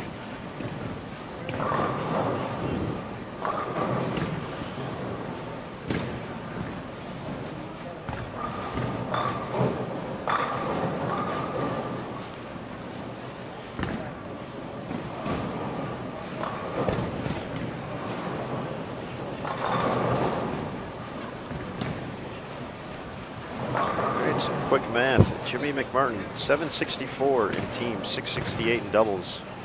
Puts him at 14-32 through 6. Meaning he'll need a 796. So that would be the regular singles lead to tie John Serbinski's leading regular all events total of 22-28.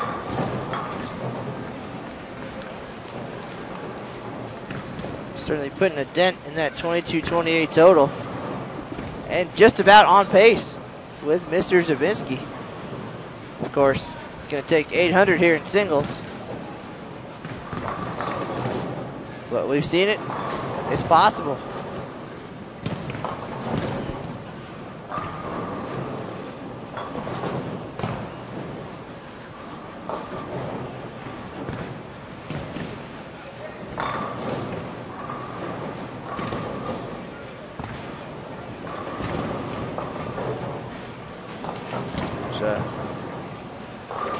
A little bit of an experiment there for Pritz. Looks like the venom toxin. I believe so. Don't you have one of those in the office? No, you have one of those 900 global deals, split in half. AMF Green Mamba. Green Mamba. There you go.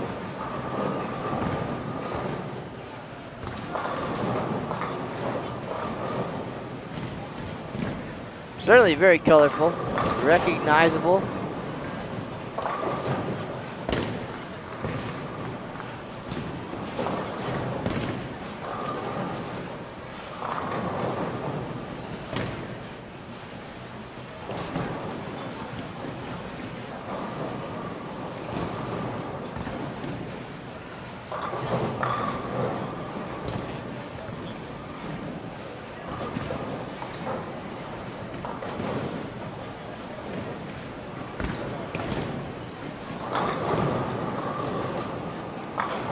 And another tough 10th frame for Zeno Garcia. He finishes with 179, 619 series. 1177 doubles total for Pritz and Garcia. 1205 for McMartin and Billy Young Jr.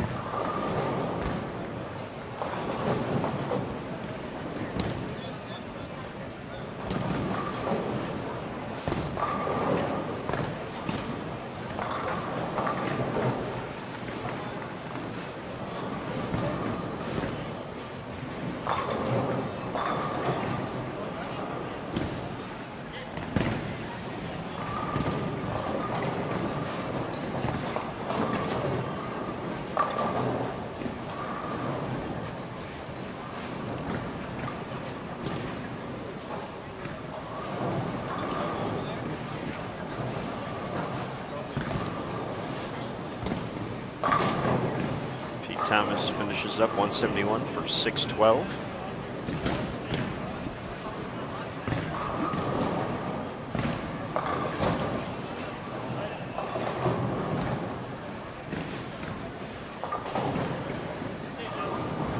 So these guys gain very little in doubles here on the run at team all events.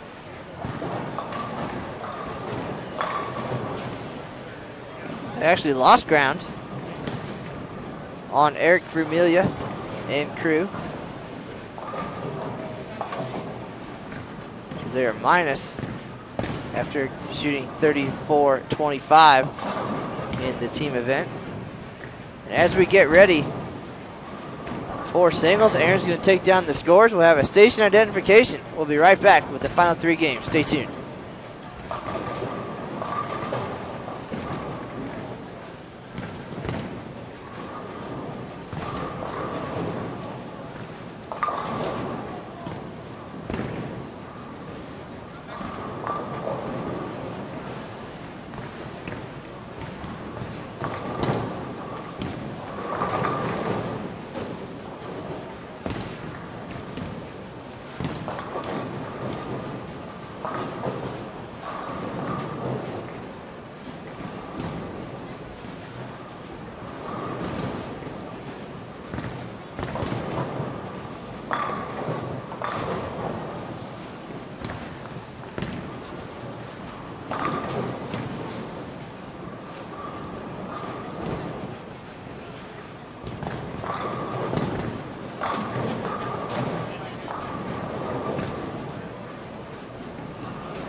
All right, so the station has been identified, and I tried to swing by the office to grab something, but Aaron has locked me out of my own office, so unable to do so. So here we are, back behind the action.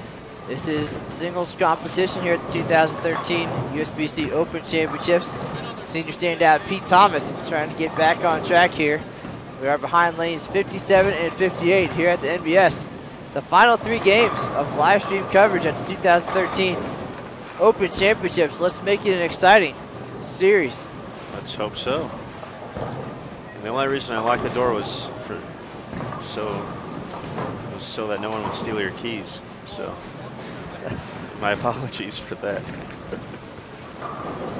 Well, a job well done as always. Just looking out for you. Appreciate that. Ted Fritz. Nice shot there for a double.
Thomas takes a re-rack here, looking for an early double to kick off his singles event.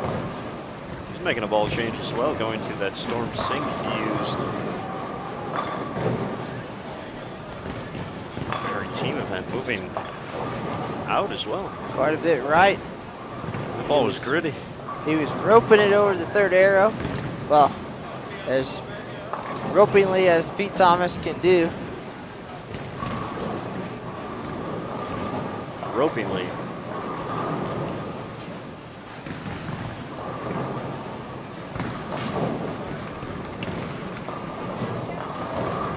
So you're right. Now he's moved further right. A little bit of surface. See how that pans out. Not so well there on the first try. Flat 10. But that's his game. Straighter is greater. See him throw a lot of strikes. And McMartin, big shot there. He's gonna need a lot of strikes. Needs to be right around 800 here. Give him the singles lead and a shot at all events. 796 to tie. 797 to take it over for himself.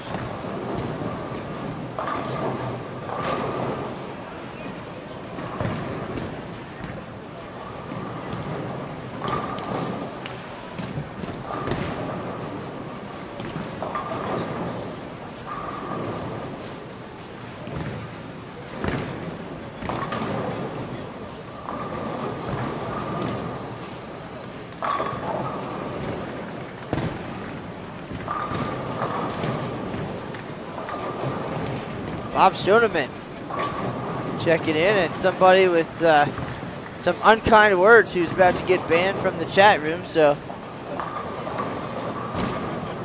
here's a lesson, Mr. F. Ramirez.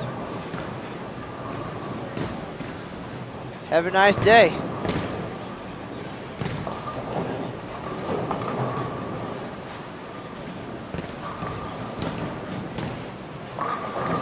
have a legitimate question in the chat room. Who owns the National Bowling Stadium? Well, this building is owned and operated by the city of Reno. Part of the reason that some of the room tax money is going to be used to renovate the facility. Part of the deal for us coming back, extending our contract through 2030, was the promise of the $15 million in renovations, which started downstairs last year, the addition of the showcase lanes this year. Aaron looks very confused. I swear I just felt a breeze go through here. Well, maybe the stadium is haunted. It could be. Bowlers of tournaments past.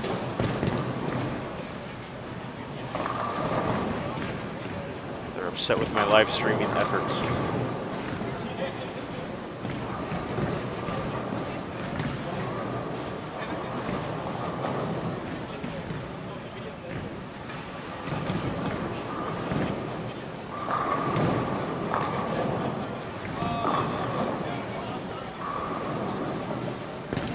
Billy Young struggled throughout doubles. Things going better here early in the singles. McMartin is going to need a lot of strikes the rest of the way. Gets that one fast and right. Leaves just the 2-pin.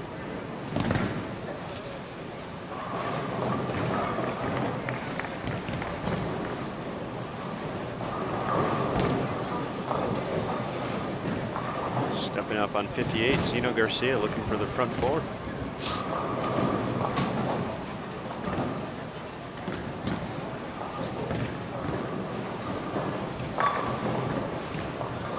Great shot by Zeno there.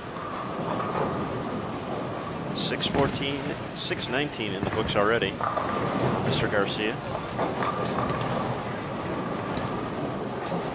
Well, he's thrown the strikes here before. 2004 300 game. A lot of folks this year joining the ranks for the second time. That short list is growing. I believe there's 28 members of that club now.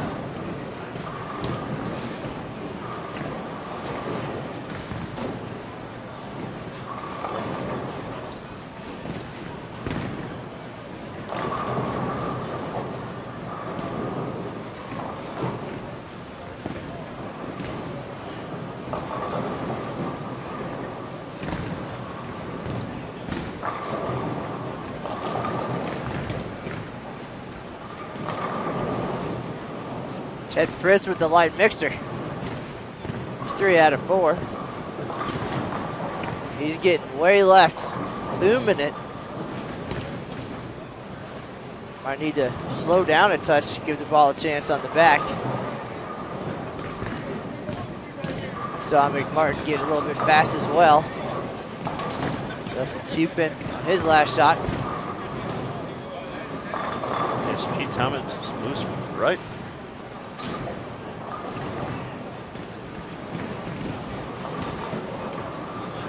He's out in the zone over there.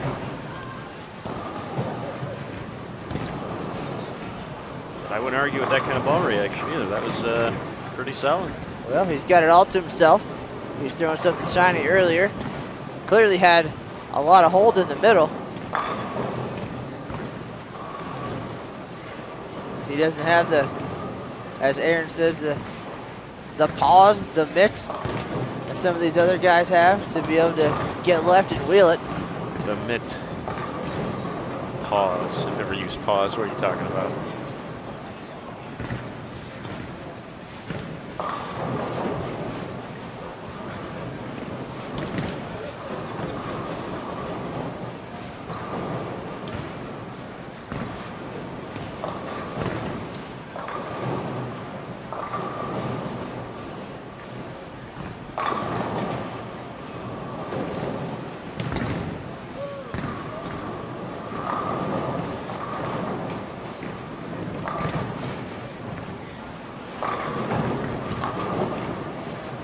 Too much mitt in that one for Ted Pritz. Leaving the 9. So Usually when I leave the 9, there's a 7 along with it.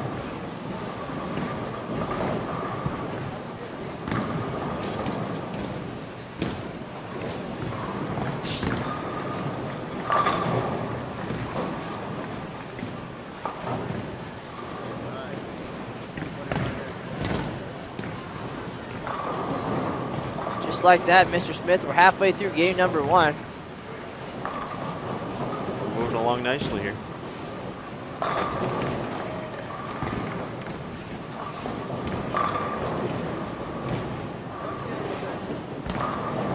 Strikes like that'll certainly pick up the pace.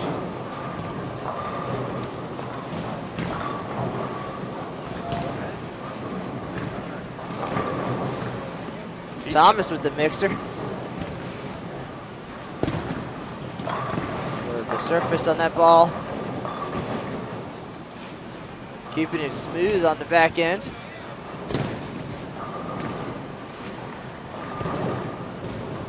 Still able to get it down the lane without as much skid as he was seeing with his other ball.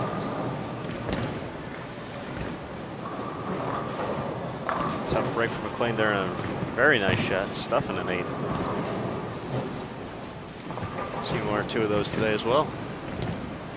A few of those pins in the back row seemed glued down.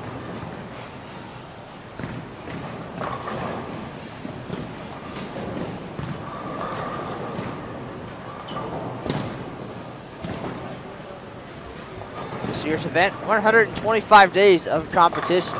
Started March 1st, will conclude July 7th after a short break for the USBC Senior Championships and of course the birthday of America.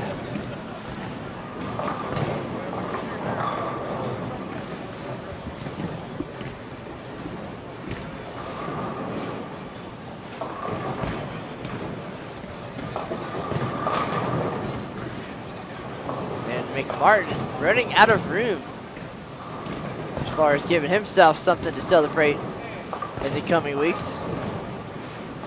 Solid performance so far, 760 and 660.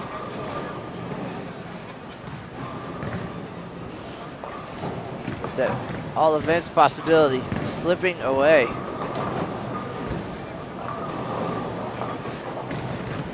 See if he can convert the baby split here.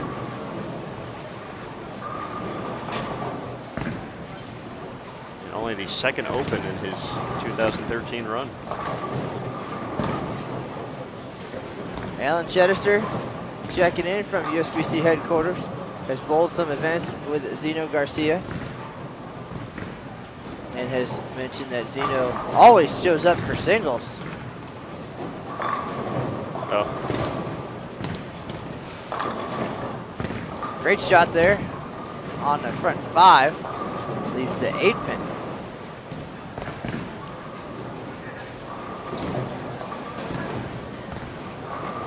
.878, still good. Would probably hold on for a singles title. Are you assuming he gets 9 on a fill ball sometime? Well, yeah, you can't strike all the time. .879 is good too.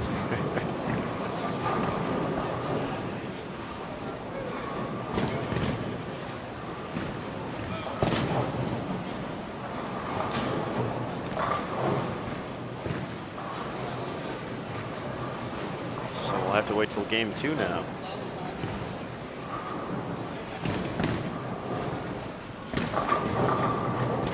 See our second 300 on the live stream this year. I don't know, we're never going to top the first one, but it's always cool to see perfection. The ESPN Classic. Will Garber, two-handed from the left side, black and white 300.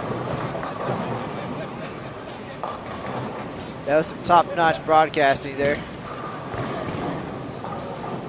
Yep, we were watching Jeff Riggles and his 11thframe.com teams take to the lanes with the help of Inside Bowling's Mike Flanagan. We'll get the cameras over there. Yeah, you can check that out on youtube.com/BowlTV. It's in the archives again. We were watching Jeff Riggles and, of course, the lifetime average leader, Gail Myers Jr. But Will Garber stole the show. I'd say that's about 2 hours and 41 minutes in. Still are only 300 from the left side, if I'm not mistaken. That is correct. The other 30 have been from the right.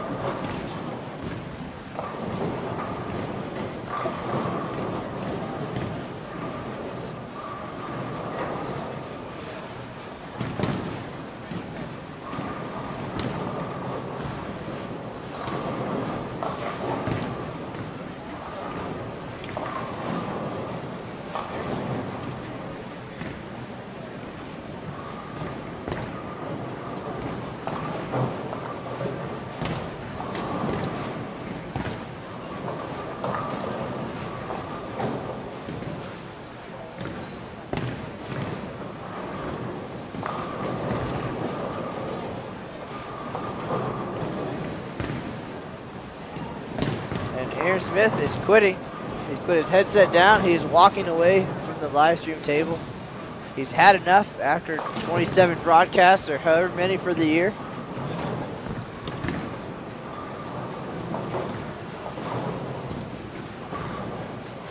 Now it's a one-man show.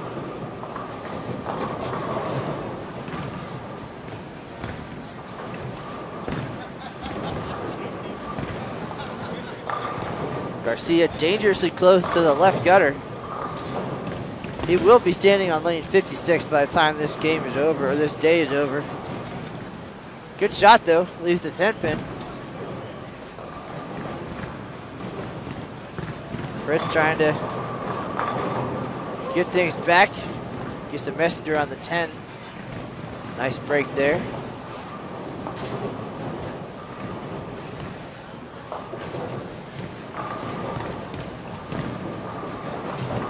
Team all events probably not going to happen for these guys.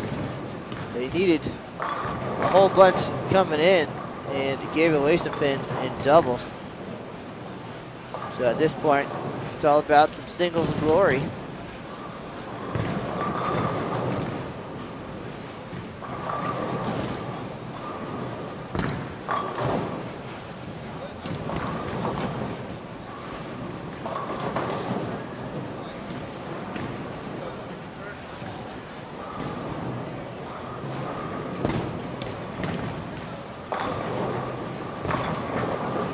Jimmy McMartin, a Storm staffer, having a solid time for all events. 764 in teams, 668 I believe in doubles.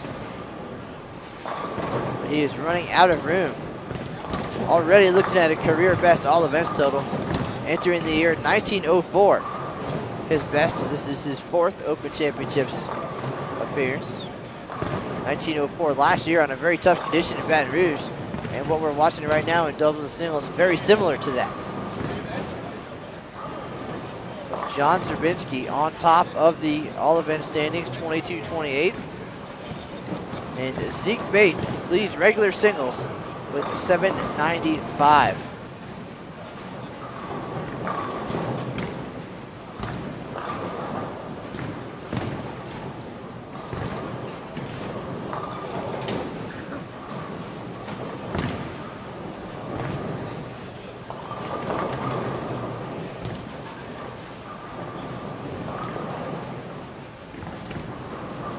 Here's McMartin up on lane 57.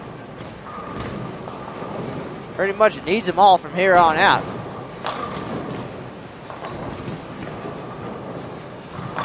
That one sounded kind of hollow from here. Leaves the 10 pin. So he's still got 806 out there. That's going to require 28 strikes in a row.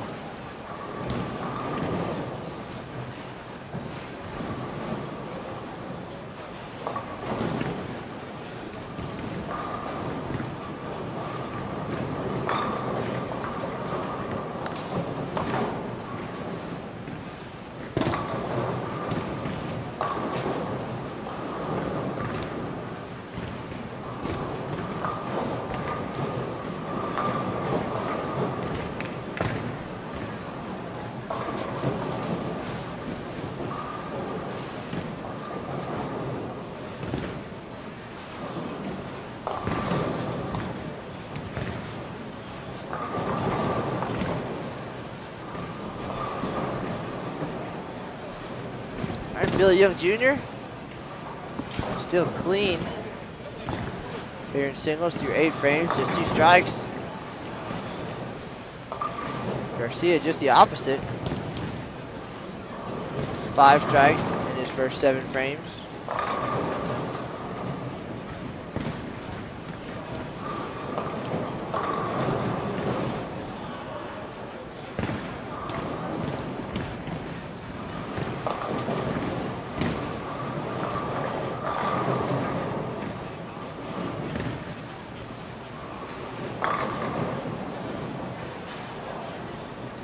Great shot by Zeno there. So it's 260s out there.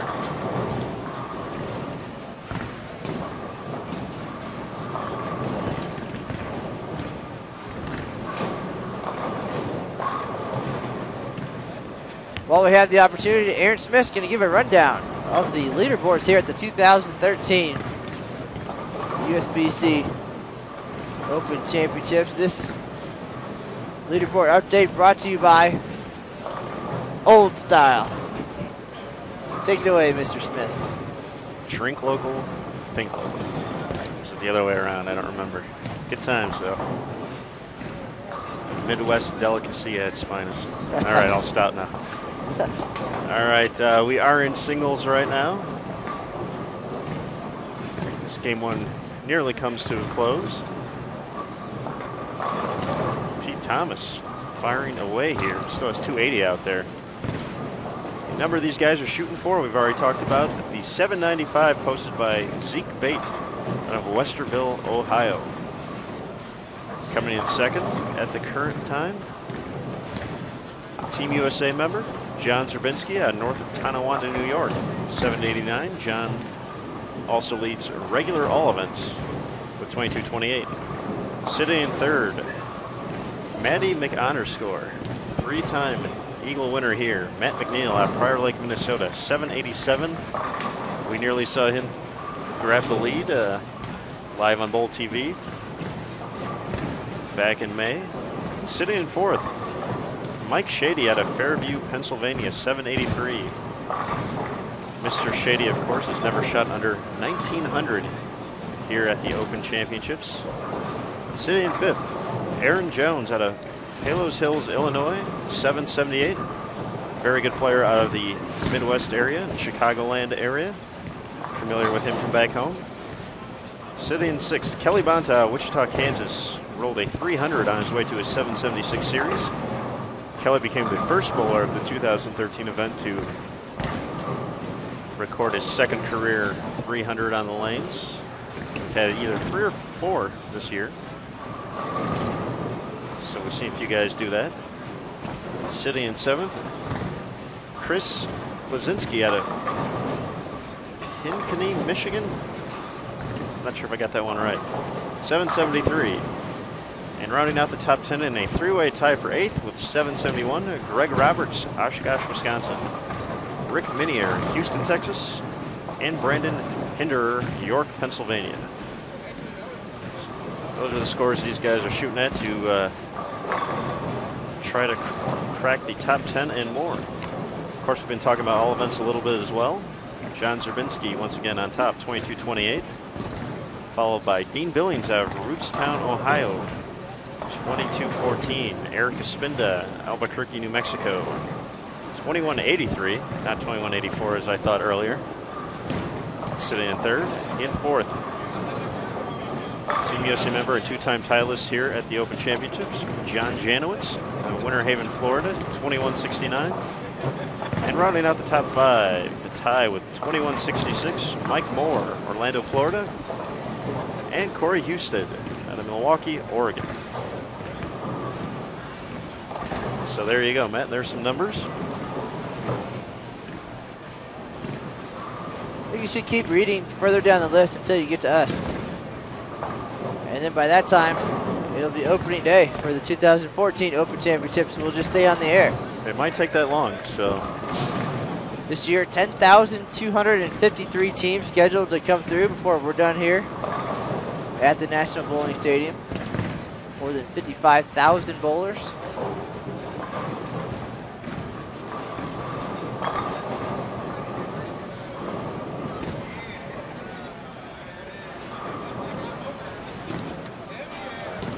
Jimmy McMartin stepping up on 57. He's going to need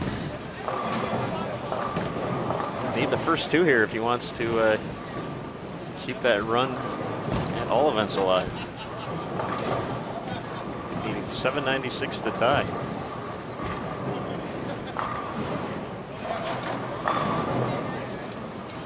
Still alive.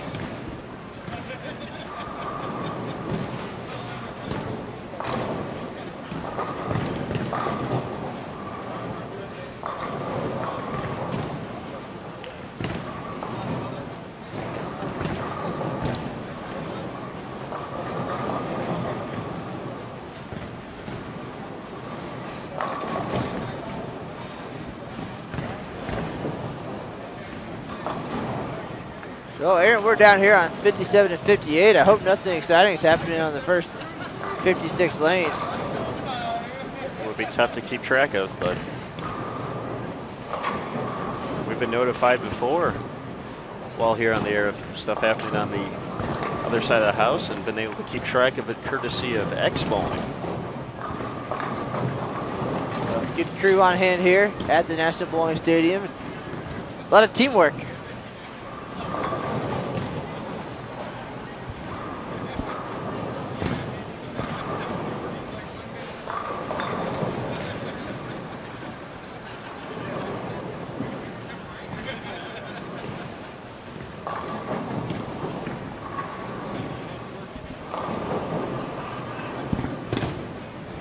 Martin finishes strong, 205. His singles and all events hopes still alive.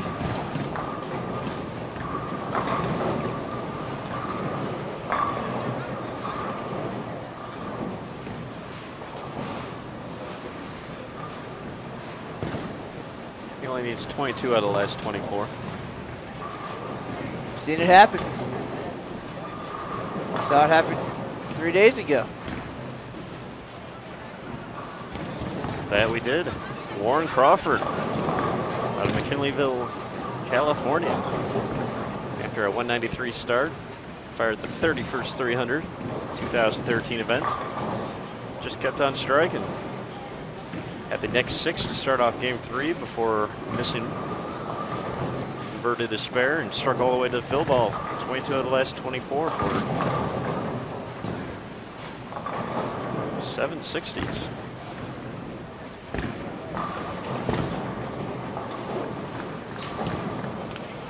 That double Zeno is going to be in the 240s here.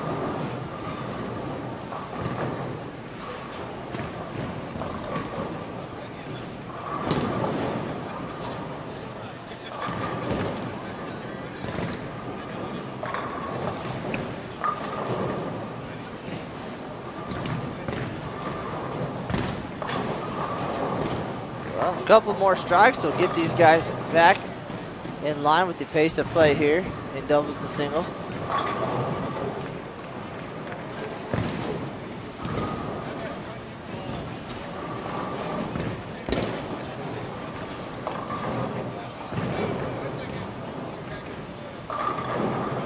Good place for that, 3-6-10 for 245.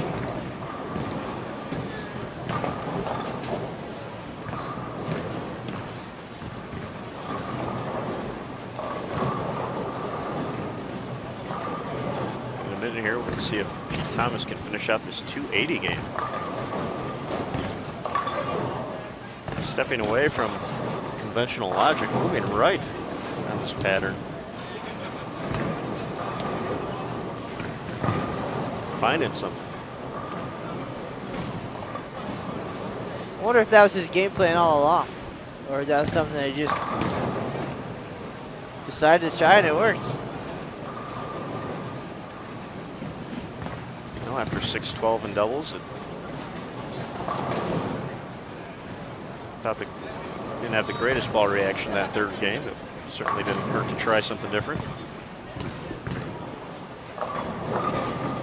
As you said, Pete enjoys playing right, playing the lane straighter than most folks. So if he can take advantage of his strong suit, by all means.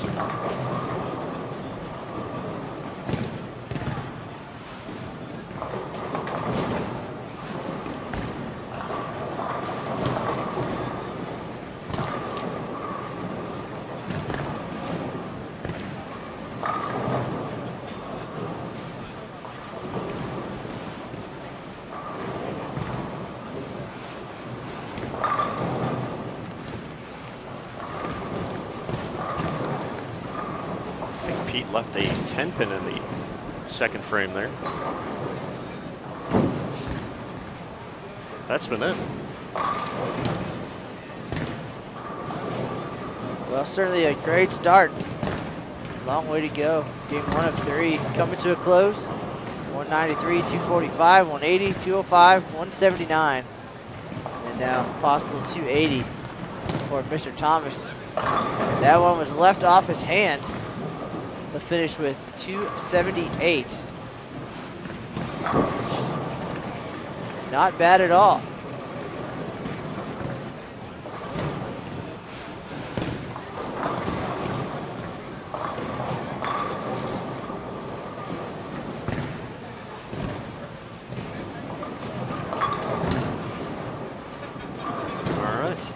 Wasting no time, we're in game 2.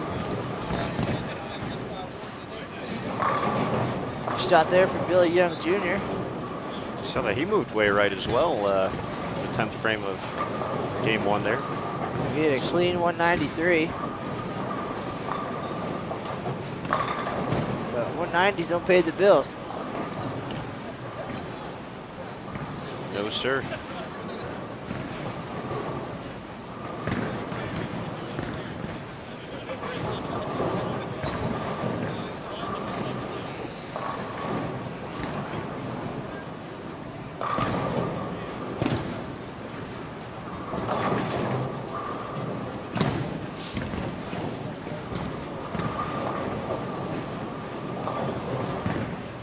Gets that one right, lucky to leave just the 2. Aaron, don't forget today's press release day. It is Tuesday. Not only is it Taco Tuesday. That's right. But press release Tuesday. Got to get the news out. That's why we're here. Yes, sir.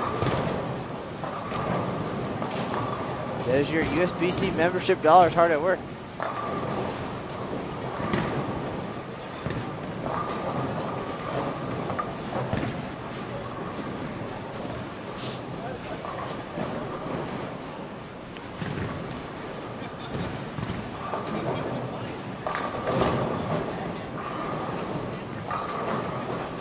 Big 4 to start off game 2 for Pete Thomas.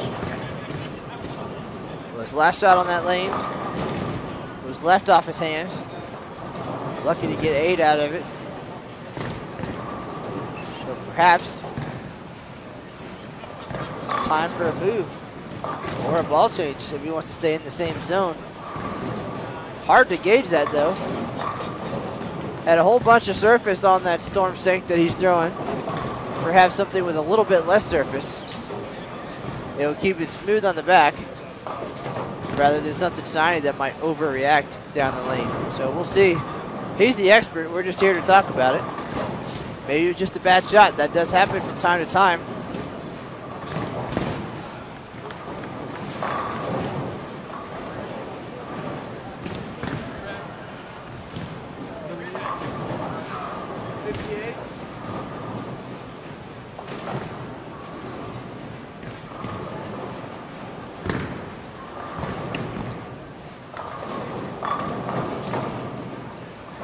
Double for Billy Young Jr.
Aaron, I think we need to celebrate today's successful final live stream broadcast from the USBC Open Championships at some sort of nearby dining establishment with a ice cold crisp Red's Apple Ale. More than 24 broadcasts in the books here in 2013. We're just getting our stride. It's time to pack up the gear almost and head back to Texas.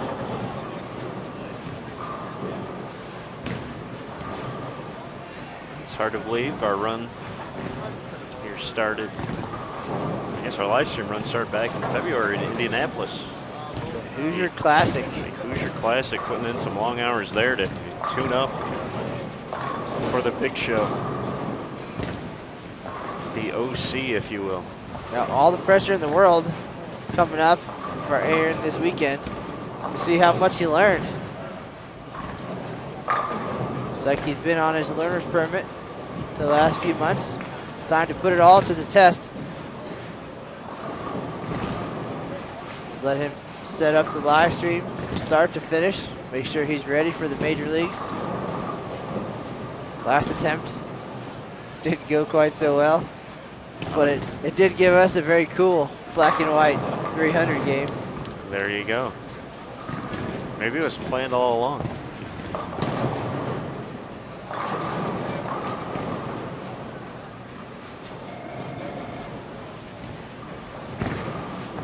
All right, here goes Pete Thomas. Apparently just a bad shot there on 57. Well, we'll see what happens next time he gets up on the left.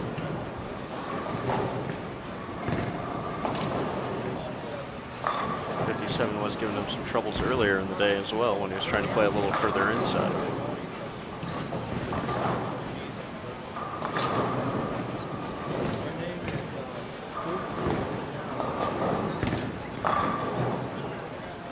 Some familiar names bowling at the Bowlers Journal Championships right now. Don Sylvia, another senior standout. Had a big 800 set here at the Open Championships in the past. Pat McGaney, also an 800 here on the championship lanes. He and Brian Bennett made a run at doubles in 2006. So we'll keep our eyes on them later tonight, I believe, for doubles and singles. If I'm not mistaken. It's all a bit of a blur the last couple days, but they're here now taking advantage of having the Bowlers Journal in the same building, on the same lane conditions, lane surface, lane oil, lane machine. How about that? It is as close to the exact same environment as you can get. 6 on a pair over there as well, in line with the new format here at the Open Championships. So you have every reason to make your way over there when you're in Reno.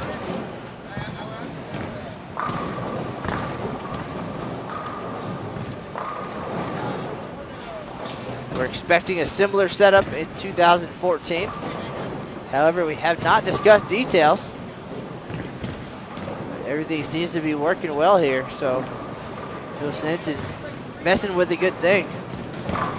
Both the Open and Women's Championships headed back to Reno in 2014, so an opportunity to get the whole family together, come out, bowl, all kinds of great events, average base divisions. New format at the Women's Championships, 4-player teams, all scratch and new divisions. Find out all kinds of good information on bowl.com. Remember, next year, get in early, get the squad dates and times that you want. Sign up for the VIP package. Enjoy some of those perks as well. Book your trips and your hotel on mybowlingvacation.com. Cash in there this year. If you book 3 nights through that site at one of our host hotels, you receive a free entry into the 900 Global 2-game challenge, a $40 value. So we're just throwing money at you.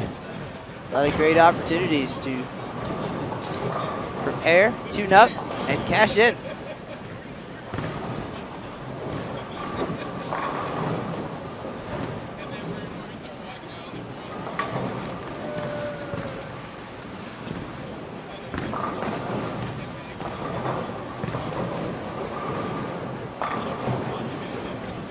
Nice break on the 9-pin for Pritz. He's got the front four here after a 179 start.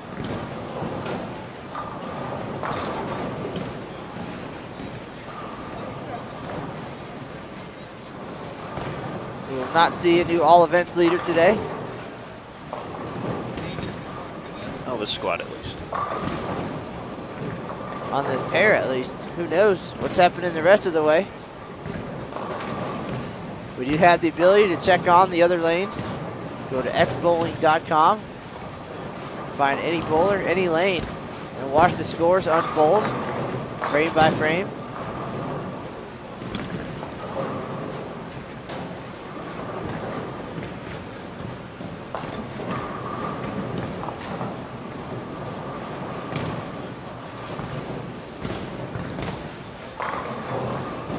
Thomas having no trouble on 58.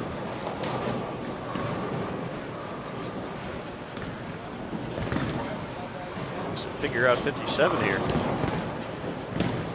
A couple of superstars standing there behind us. Don Yoshihara, 2004 Team All Events champion. And left-hander Dave Tessman, PBA South Region Rookie of the Year. I want to say it was back in 2002 or 3.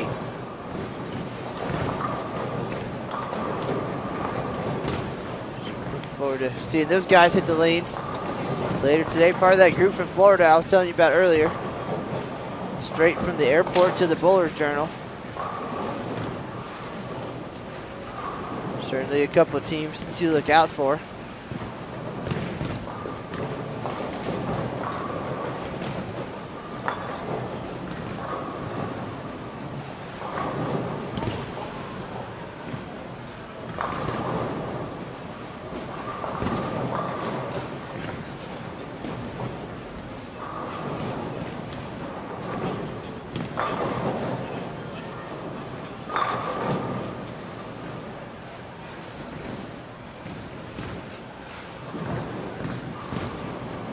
Up on the right lane, working on a 3-bagger, trying to live the singles dream here at the 2013 Open Championships. Catches a nice break there. Running a little bit high, but getting everything out.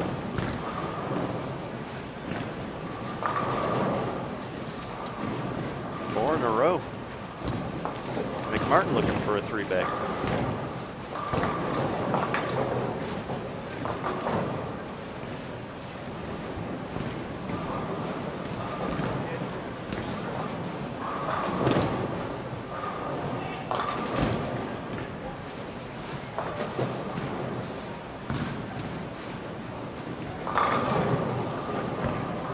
Shot from McLean. He's got 4 out of 5. So we're hitting the halfway point of game 2 of singles.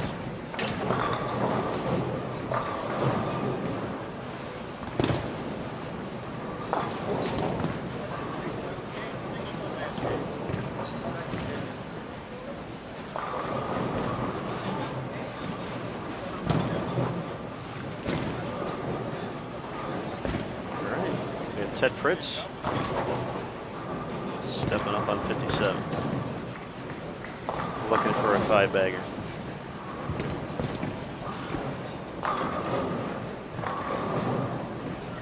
Some folks already getting done with their singles event, headed to the score sheet counter. The pace of play has been picked up. We're back on track. Another stubborn 7-pin for Ted Pritz. I believe that's his 3rd one that I can at least recall on 57. Ted and his 7-pins, and McMartin and his 9-pins. Zeno Garcia, 3-6-10. Pete Thomas, the big 4. So everybody's got their own spare today. So it seems. The nemesis. Not that time, though.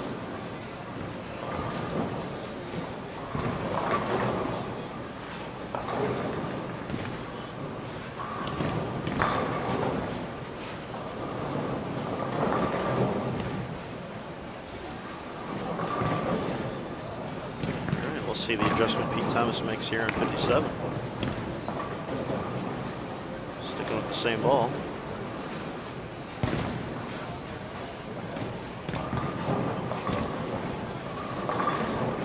That ball high again, but the 4 goes. Could be as simple as a hand position tweak. Maybe move a couple boards left.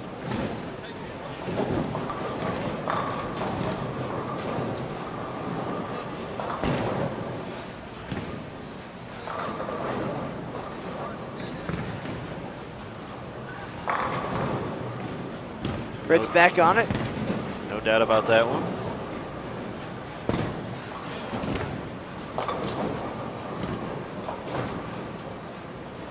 Fritz trying to join the Century Club here.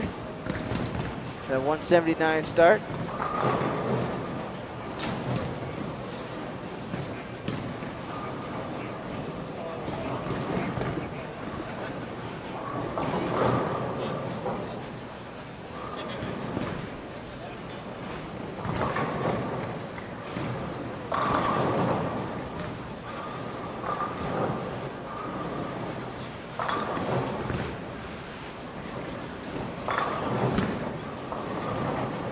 Problem on 58 for Pete Thomas. 278 in the open.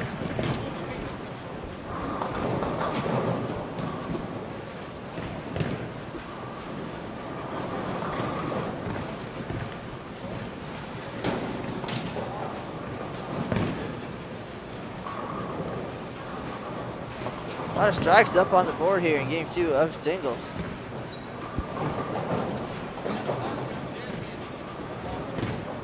Very true, Matt. The guys who are in are striking, guys who are out are striking, everybody's striking.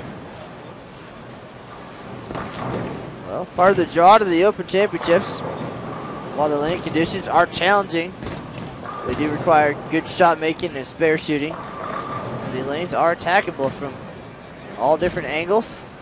Bowlers of all styles and skill levels have a path to the pocket, as you're seeing right now. One of the goals of lane man extraordinaire, Eric Pearson,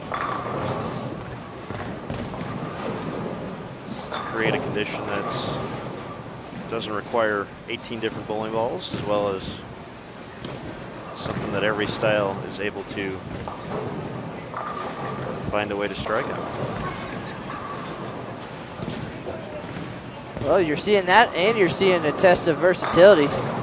Pete Thomas was playing in during doubles. Something shiny. Pretty much straight over 15 to the pocket. Then he made a big move right here in singles.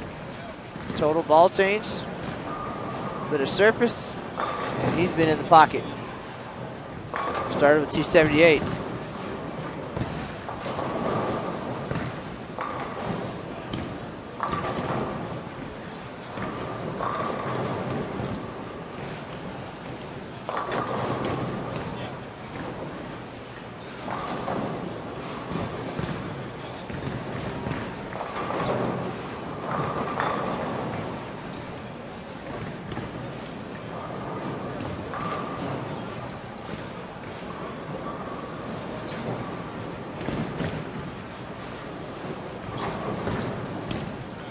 Garcia stepping up on 58.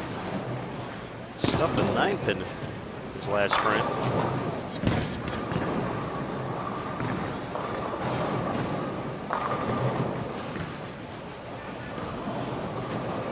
Not sure what got the 10-pin. Something did.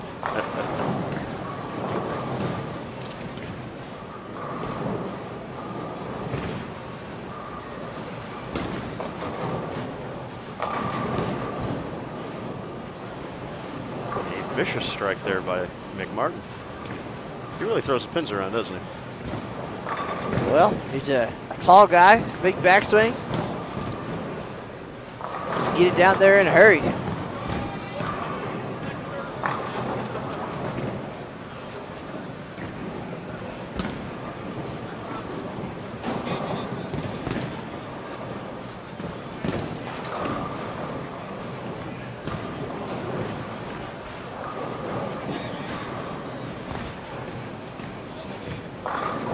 Ted Fritz, way left from downtown for the double. Garcia we saw sliding in the left gutter. Fritz about that far left. While Pete Thomas has been migrating right.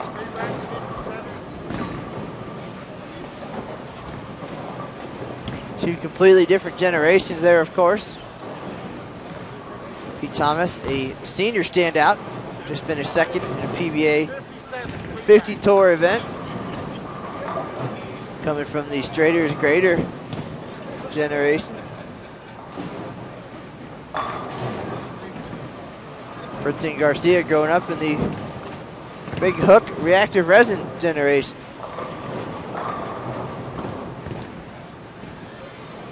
But all three players able to get it done here in singles.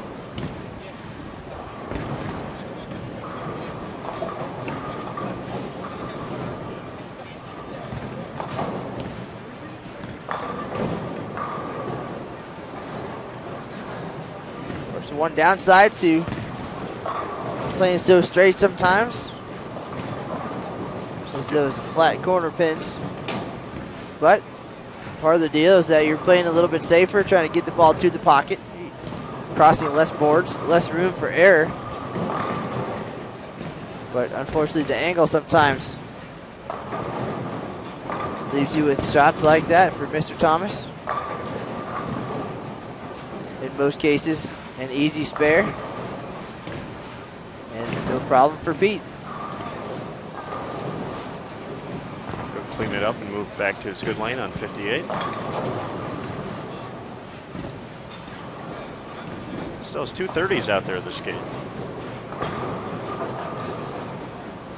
He's going to need every bit of it if he wants to make a run at singles here.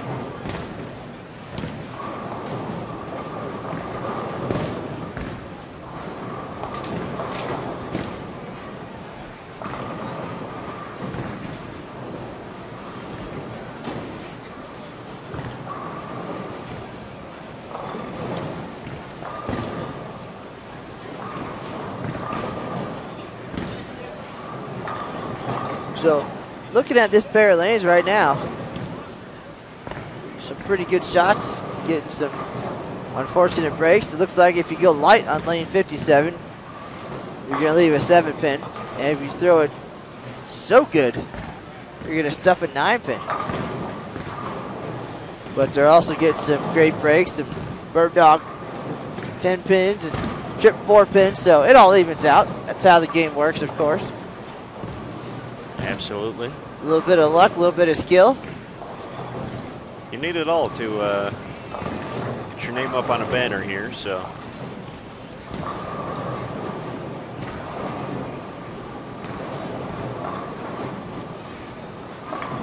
Pete Thomas, there you go. We talked about brakes, got that one slow. Tripped out a whole mess.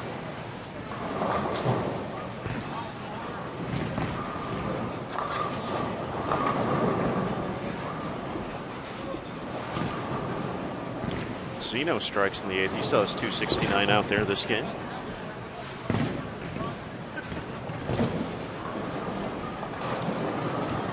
Pete's being razzed by the legend himself, Harry Sullins, in the house.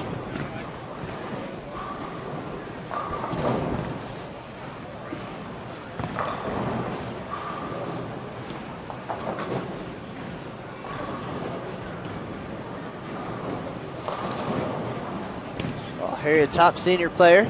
Of course, he knows who Pete Thomas is. They compete against each other. Some of the younger folks, however, in the building gave us a little bit of a blank stare earlier when we said we were live streaming Pete Thomas.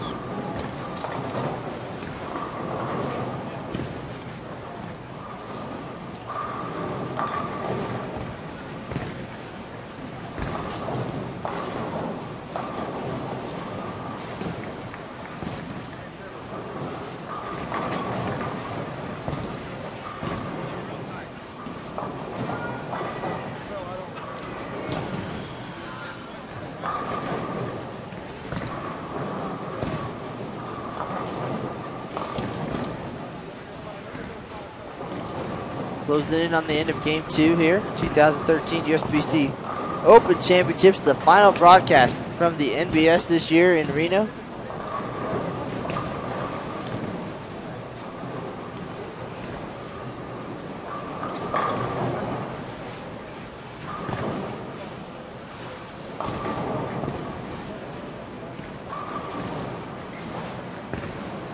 So maybe we'll see some magic here on our last show of 2013 from the NBS. This would be a great way to go out.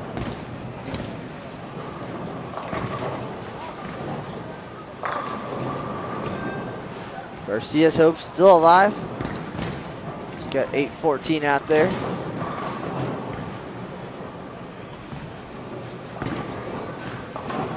Pete Thomas has 8-15 out there. Wouldn't that be something? That would be something, but that also means not a lot of room for error. 795, the number on top. All events, not a possibility today. Team all events, not going to happen. Still 2 shots at singles with 20 pins to work with the rest of the way.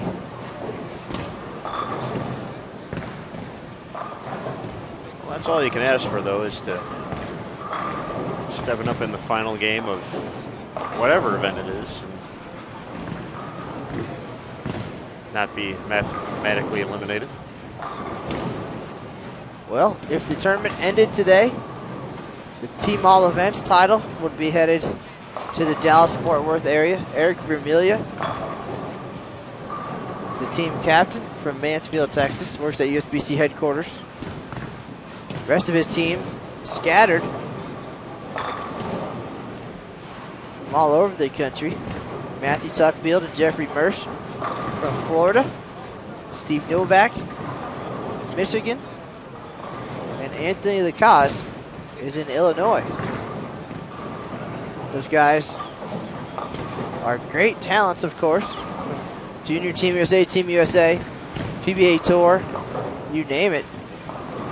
They don't get to practice together. They come out here, they meet up every year, and they manage to get it done. They shot 3,500 plus in the team event, and then made a huge run in singles to take the team all events lead with 10,247. That is a monster number.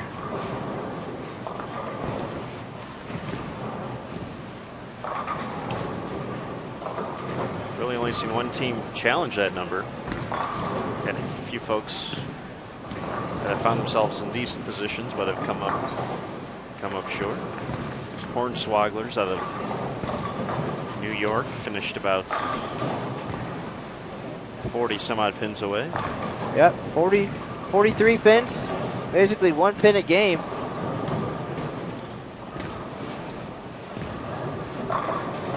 Those guys actually had, going into the final frame of their team event, 1330 was out there, and nobody managed to strike.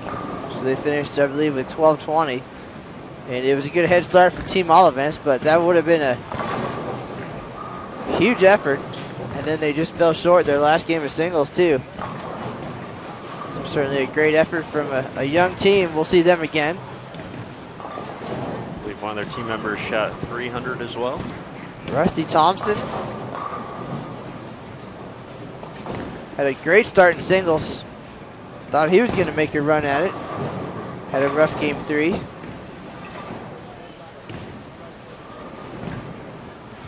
And speaking of which, the singles dream now over for Pete Thomas. So Zeno Garcia, the last great hope for this group.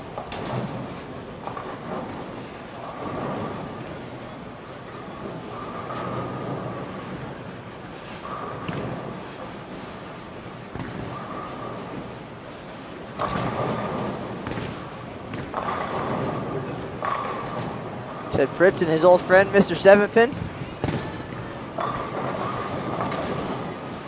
There's 4 or 5 of those for him today. I blame Aaron. Thank you. Not sure why, but appreciate it. You gotta blame somebody. Fair enough. I'll take the 7 pins, you take the 9 pins. Fair enough.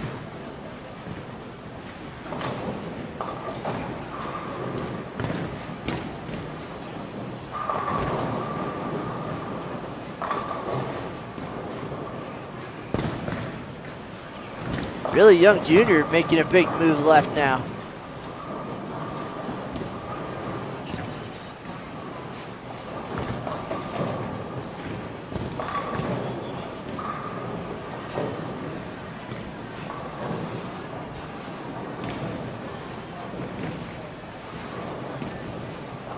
If you're curious about what it's going to take to cash at this year's Open Championships, just go to bowl.com, find the tournament page, go to the scores box. And along with the year-long brackets results, you'll find the loaded cash numbers. All of that gets updated on the 1st and 15th of every month.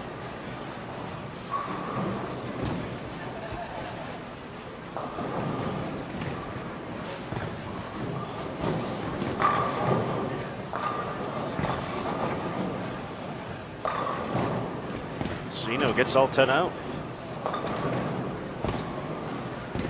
So he's at least in the 250s now. Sticking with that high road.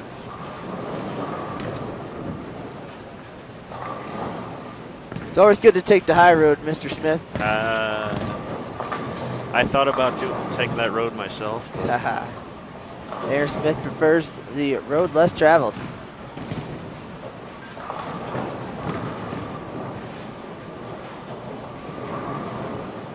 We'll stop now. It's too profound in here now. Stop while we're ahead. Wide right. 2-pin wiggles. Does not cooperate. Thought about falling, but Zeno will be in 500 plus. Stepping up in game 3. 803 still out there, so he'll need the next 11 after this. that's it. It's easy math. Front 11, he has a chance. Anything less, it'll just be a nice payday.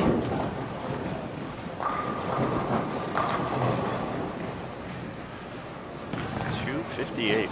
That's to point out that he can pull just one frame and beat both of us in singles. Well, I guess it would take 3 frames, but I think he's good for it. We'll take it. So technically, anything after that is bonus, right? that's right.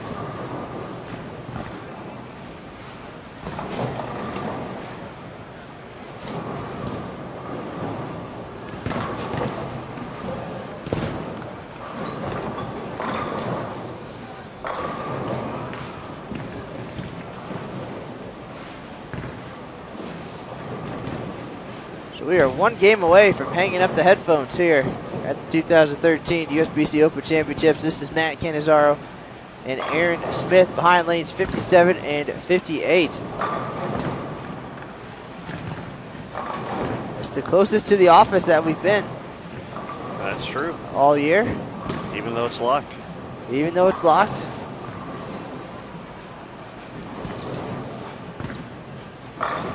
It means that the stash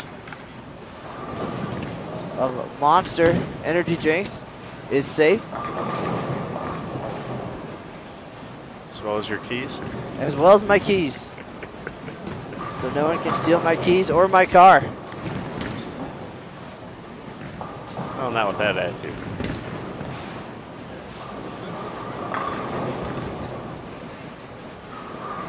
.209 for McLean. Finish out game 2.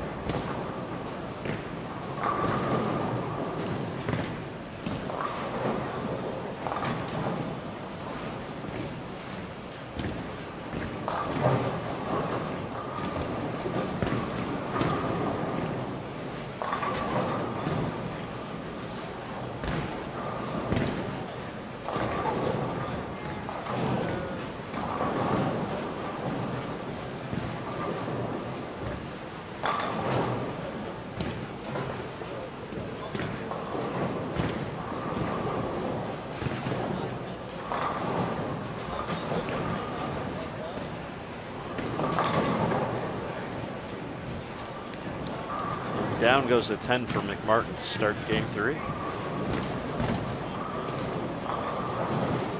Outside those 9 pins, I don't think anything that's hit the pocket has not resulted in a strike for him today. Well, he's having a career year here at the Open Championships. 2100 was out there.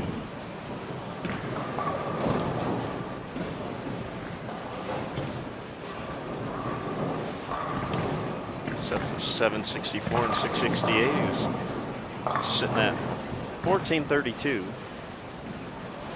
He's got 407 at the turn, so it's already a plus for the year.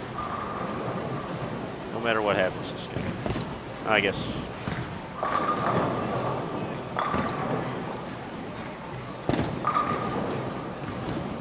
Zeno keeping the dream alive.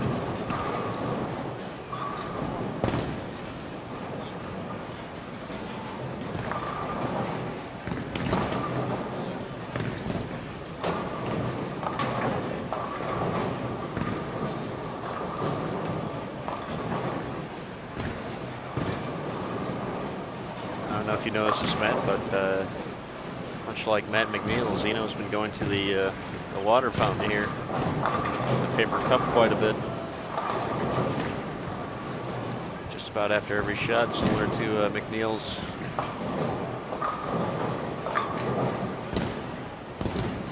habit when he's making a run. Well, he's out there. He's the first 11. We've seen him do it. He's done it here before, 300 in 2004.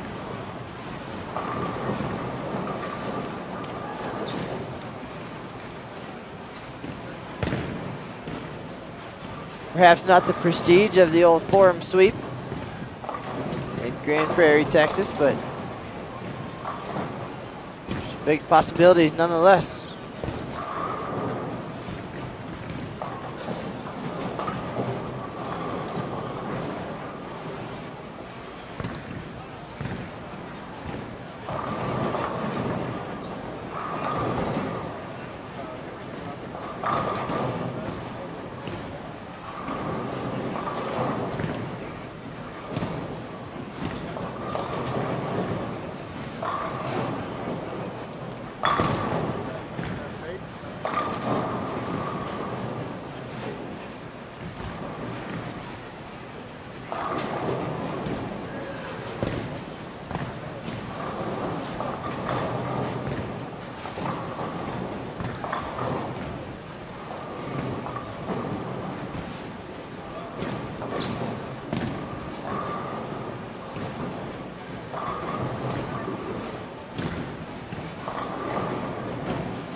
That is going to do it for Mr. Garcia here in 2013. Still looking at a very nice single set. There will not be a singles title headed back to Fort Worth, Texas at this time.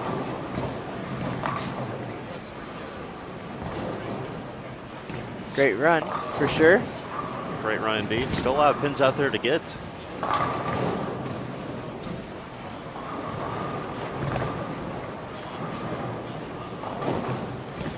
So we'll take the 2 pins and look to bounce back.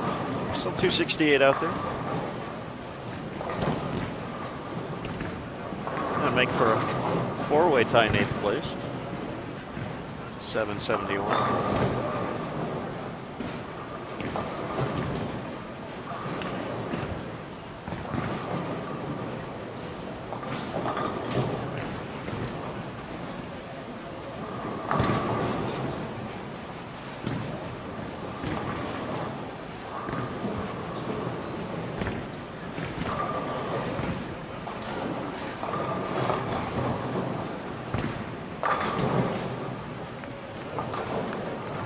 So with that, we're just going to cruise into the finish here. 2013, a fantastic event here at the National Bowling Stadium. Some great moments.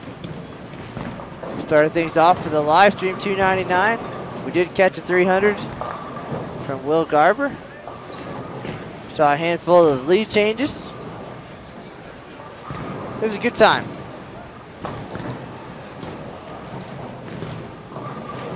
Good time had by most.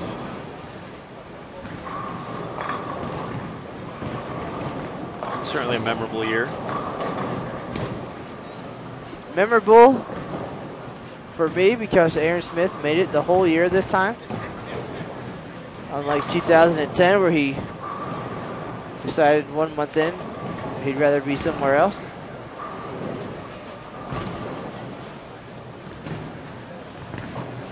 But if that was the case, you'd never know about Amigo Man, and he wouldn't be partying in our office right now. So that's true. That was your legwork for 2015 Open Championships, headed to El Paso, Texas, after another stop in Reno. And then it begins, a new deal. A 60-lane bowling arena being built on the South Point property in Las Vegas that will bring the Open and Women's Championships to that facility a number of times in the next decade. If you want to find out more about where we're headed, all of the host cities are listed on bowl.com. Just go to the tournament page. So many great details. Start looking at hotels, booking plane tickets. We're hitting the road.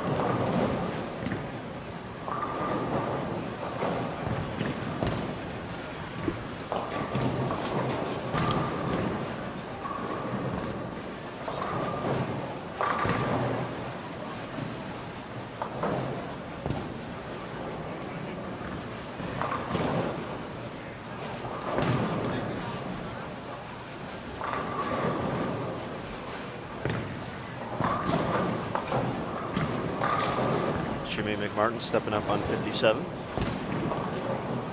Looking for a 4-bagger here.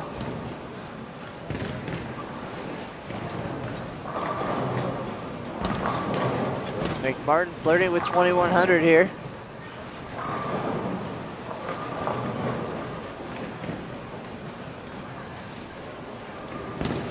Oops. Way to go, Matt. 210 for McMartin. Pete Thomas stepping up on the right. The right lane's been his good lane. Still got that dull storm sink in his hand. Oops. 2 for 2 there. 2, 4, 10.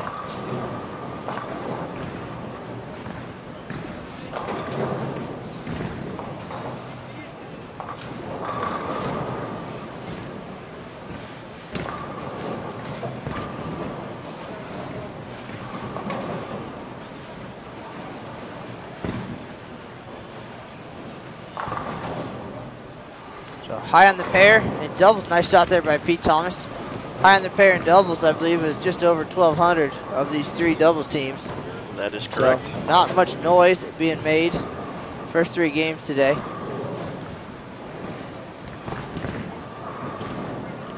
Yeah, they were all very close.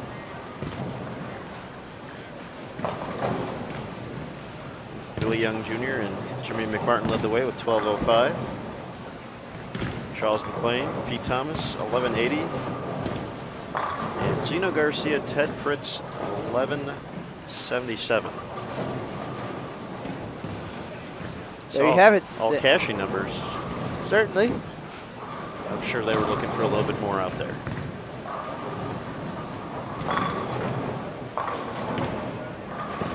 No doubt, all 3 pairs capable of 1440. They bowled very well at the Bowler's Journal. Had to feel pretty good coming in. Looks like Pete Thomas is doing something different here on the left line. Moving way in. Ball change. That's the original ball he had in doubles. He jumped another 2 arrows left of where he was in doubles. and squashed him in the face. Just like you draw it up. Well, all looks the same on the scoreboard.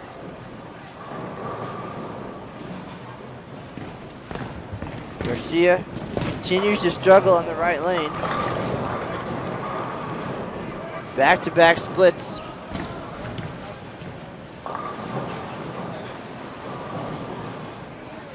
This one will get you a couple bucks on Saturday night.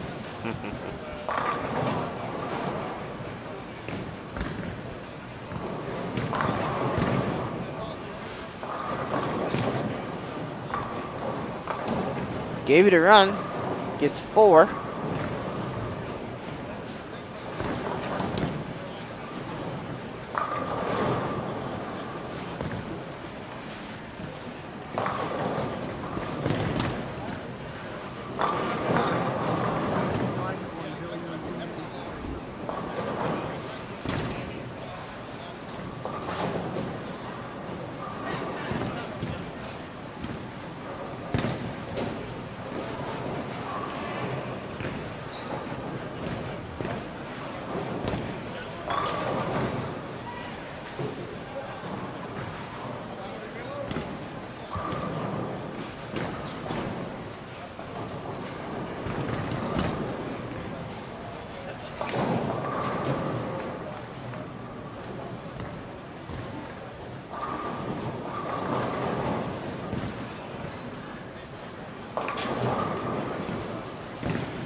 Another Greek church. Seen him on both lanes now in the past few minutes. Yikes. Well, when the transition happens this year with this new Kegel Ice Oil, it's not gradual. It's like falling off a cliff. We've seen it a lot. Usually late in doubles. Perhaps this is round 2. Certainly could be.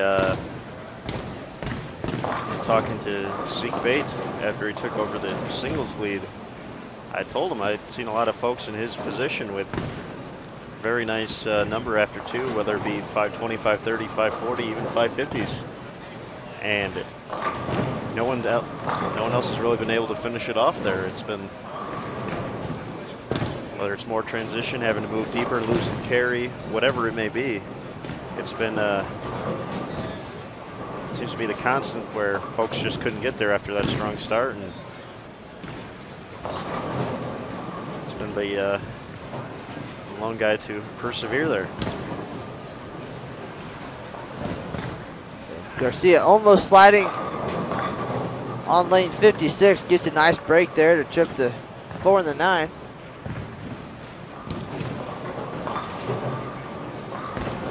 Fritz now on the right lane, up against the ball return.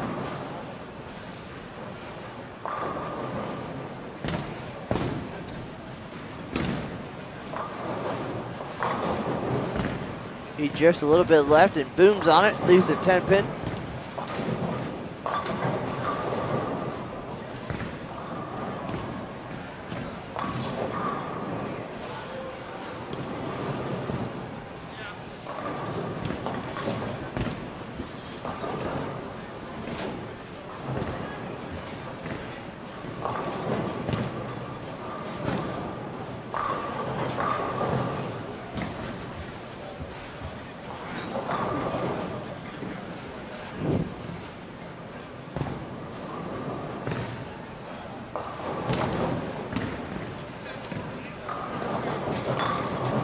Lane crew coming out, fresh oil for every squad. Team event coming up at 3 p.m., followed by another team event at 7. New schedule this year, doubles and single squads, 7 a.m., 11 a.m., and 10:30 p.m. So only 3 squads, and that's because we have 6 on a pair compared to 4 in the past.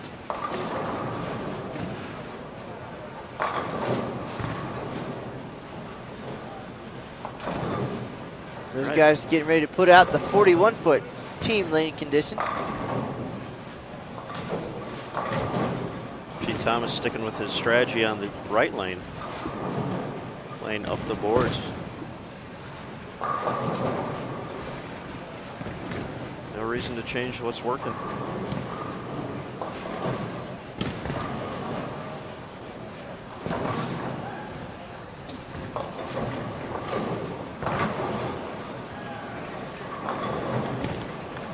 Nice mixer from Billy Young. Let's see what kind of adjustments Zeno makes here on 58. Going high his last 2 attempts. Fritz 2 for 2 on the left lane. Break that 3 for 3 here. We're past the halfway point of the finale now. It's the home stretch. If you may, yes.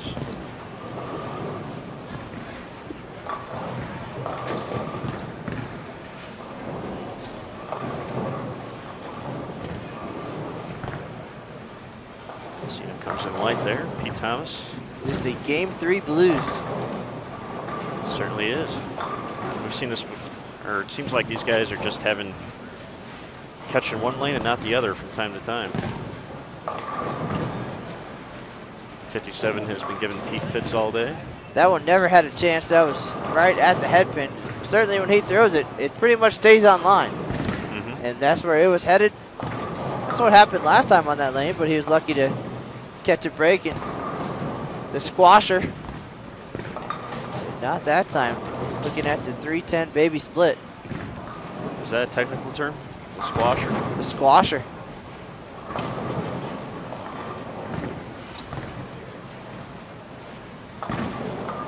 Pete Thomas, a great spare shooter.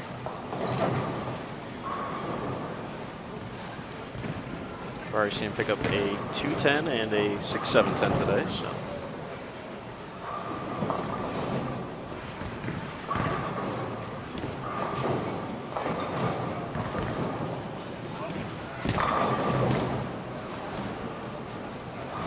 McLean can't catch a break.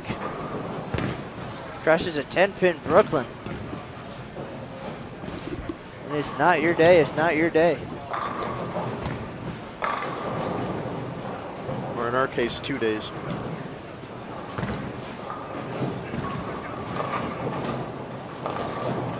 Billy Young saws the nickel for a double here in game number 3.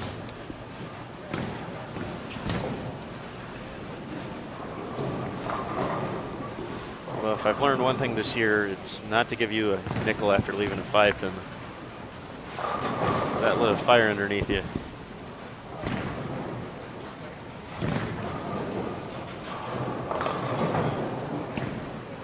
And we talked earlier about straighter is greater, and the logic behind playing it a little bit safer.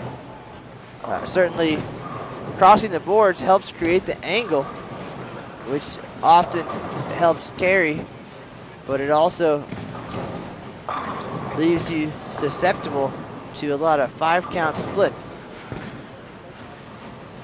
The ball hard off the spot. Garcia is looking at 5-1 in the 7th. So after 245, 258, things not going well. Pete Thomas on a bit of a roller coaster as well. He's had one really big game each set, but that's been... Ted Fritz, when he's missed, it has not been pretty either. Again, it's that big angle as he leaves the 3-6-10. Feast or famine, if you will.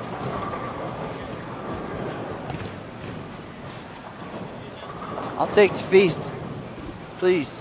I bet you will.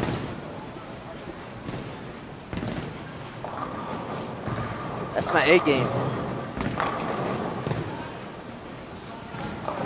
And we've seen the 3-6-10 missed almost every time today. It's been a tricky one.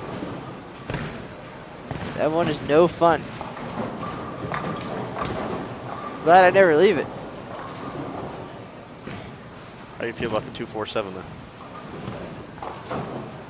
Equally as passionate.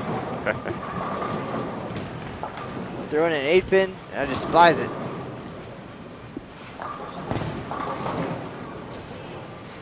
Right up there with the bucket.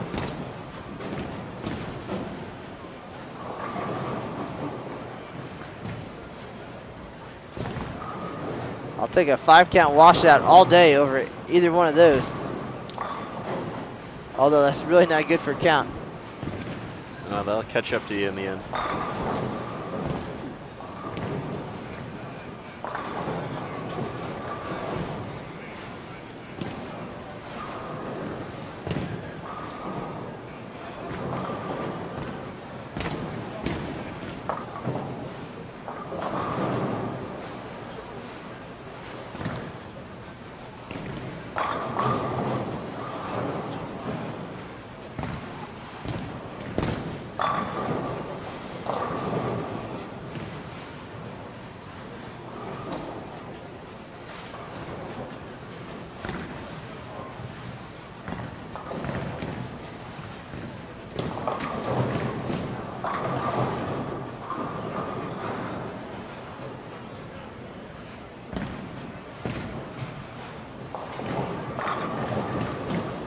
Thomas is moving back outside on 57 here.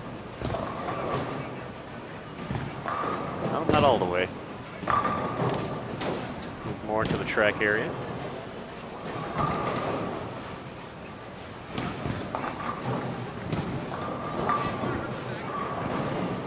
We've seen quite a few splits here in game number 3. Things were looking so good in game 2. Low game on the pair in game 2, 195. High game, 258. And then collectively, the wheels fell off. Decided Jimmy Martin here. Just got 7 out of 8 strikes.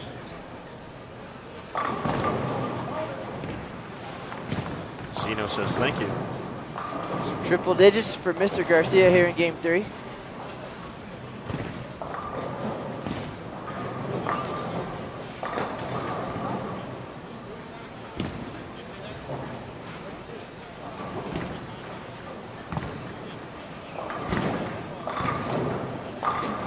Nice break for Billy Young Jr. Rolls the 9-pin. It's been a long day for Billy though. After a great start yesterday, he's in the 680s. Not too fond of the doubles and singles lane condition.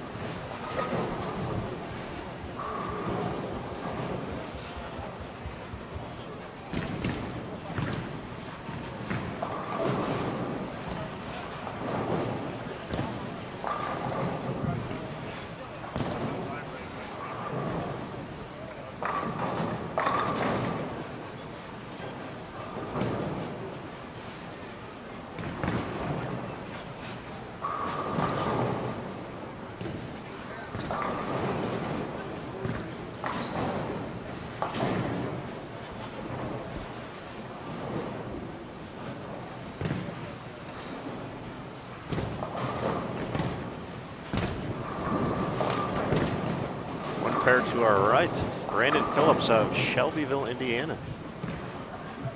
Looking to finish out on a strong note with a 270.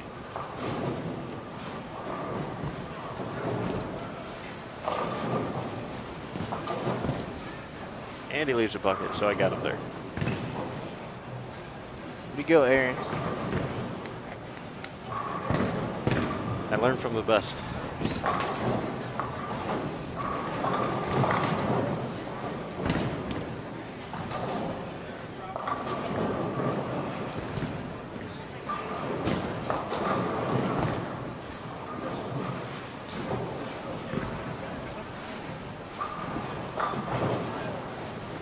Couple of miscues for these guys here in frame number 9.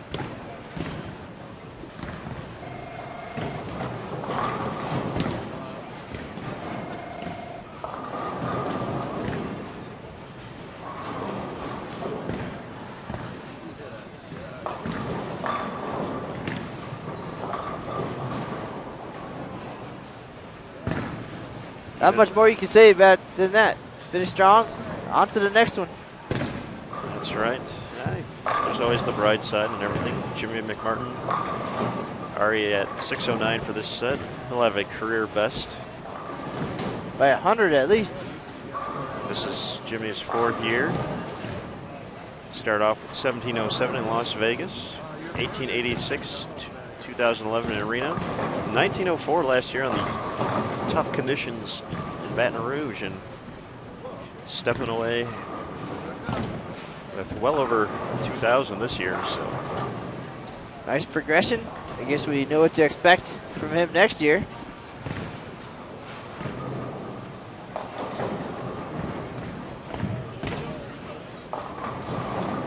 Jimmy is part of the Storm staff. Looking at his profile on their page, he's won a ton of stuff out in the Oklahoma City area. So he has a very bright future ahead of him. Not only locally, but I guess here at the Open Championships as well. Ted Pritz up on the right lane. I noticed his career average yesterday. He's right around 220, I believe. So a pretty solid career for him as well. 220.4. This is his 11th year. So what you're saying, Aaron, is that his average for 10 years here is almost 30 pins higher than any single game that either one of us bowled at the 2013 That is USBC Open Championships. 100% correct. We're not good. Oh, we're bad. Terrible, if you will. I hope our commentary is better than our bowling performances.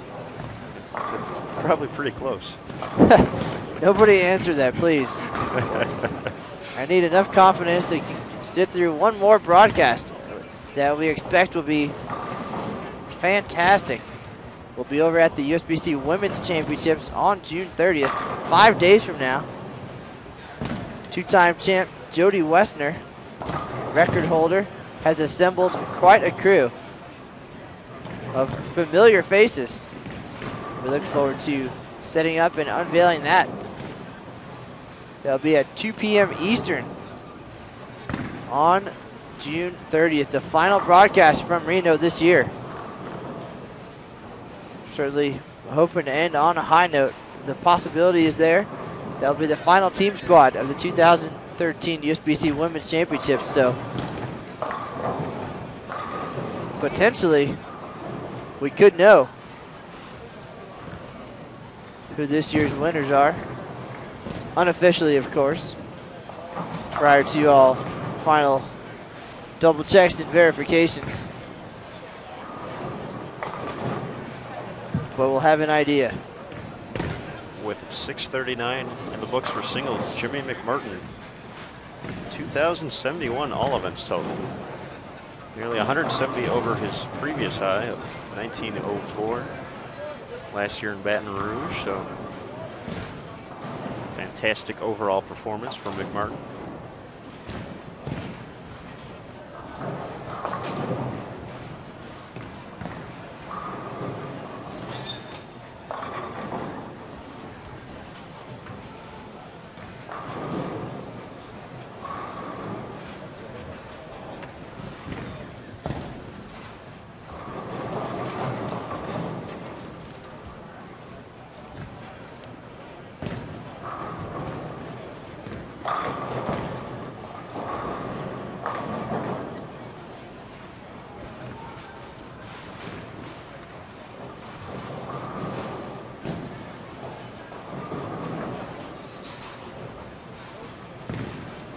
Our day on the air nearly complete.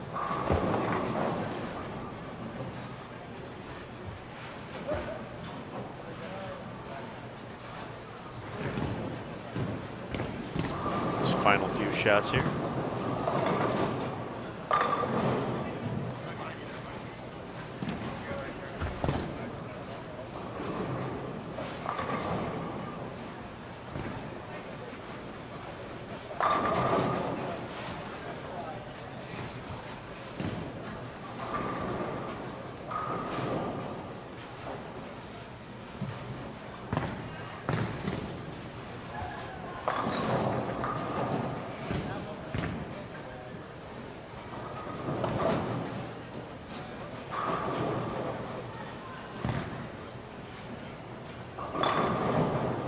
Aaron, Bradley Smith, so it's just been a pleasure. Thanks for tuning in.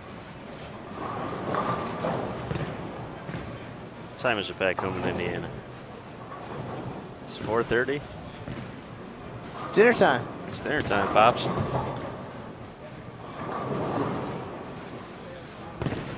Always nice to see our regulars in the chat room. Irregulars as well.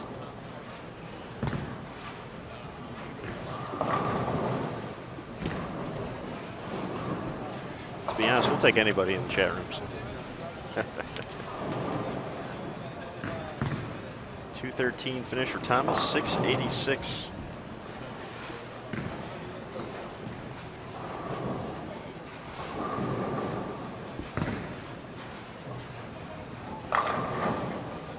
Which will just put him over the 2,000 mark. 2003 by my account.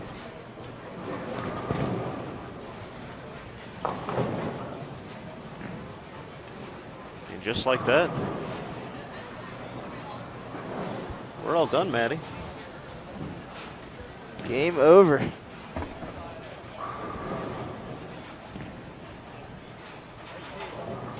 Get Bull.com updated here. Move on to Press Release Tuesday.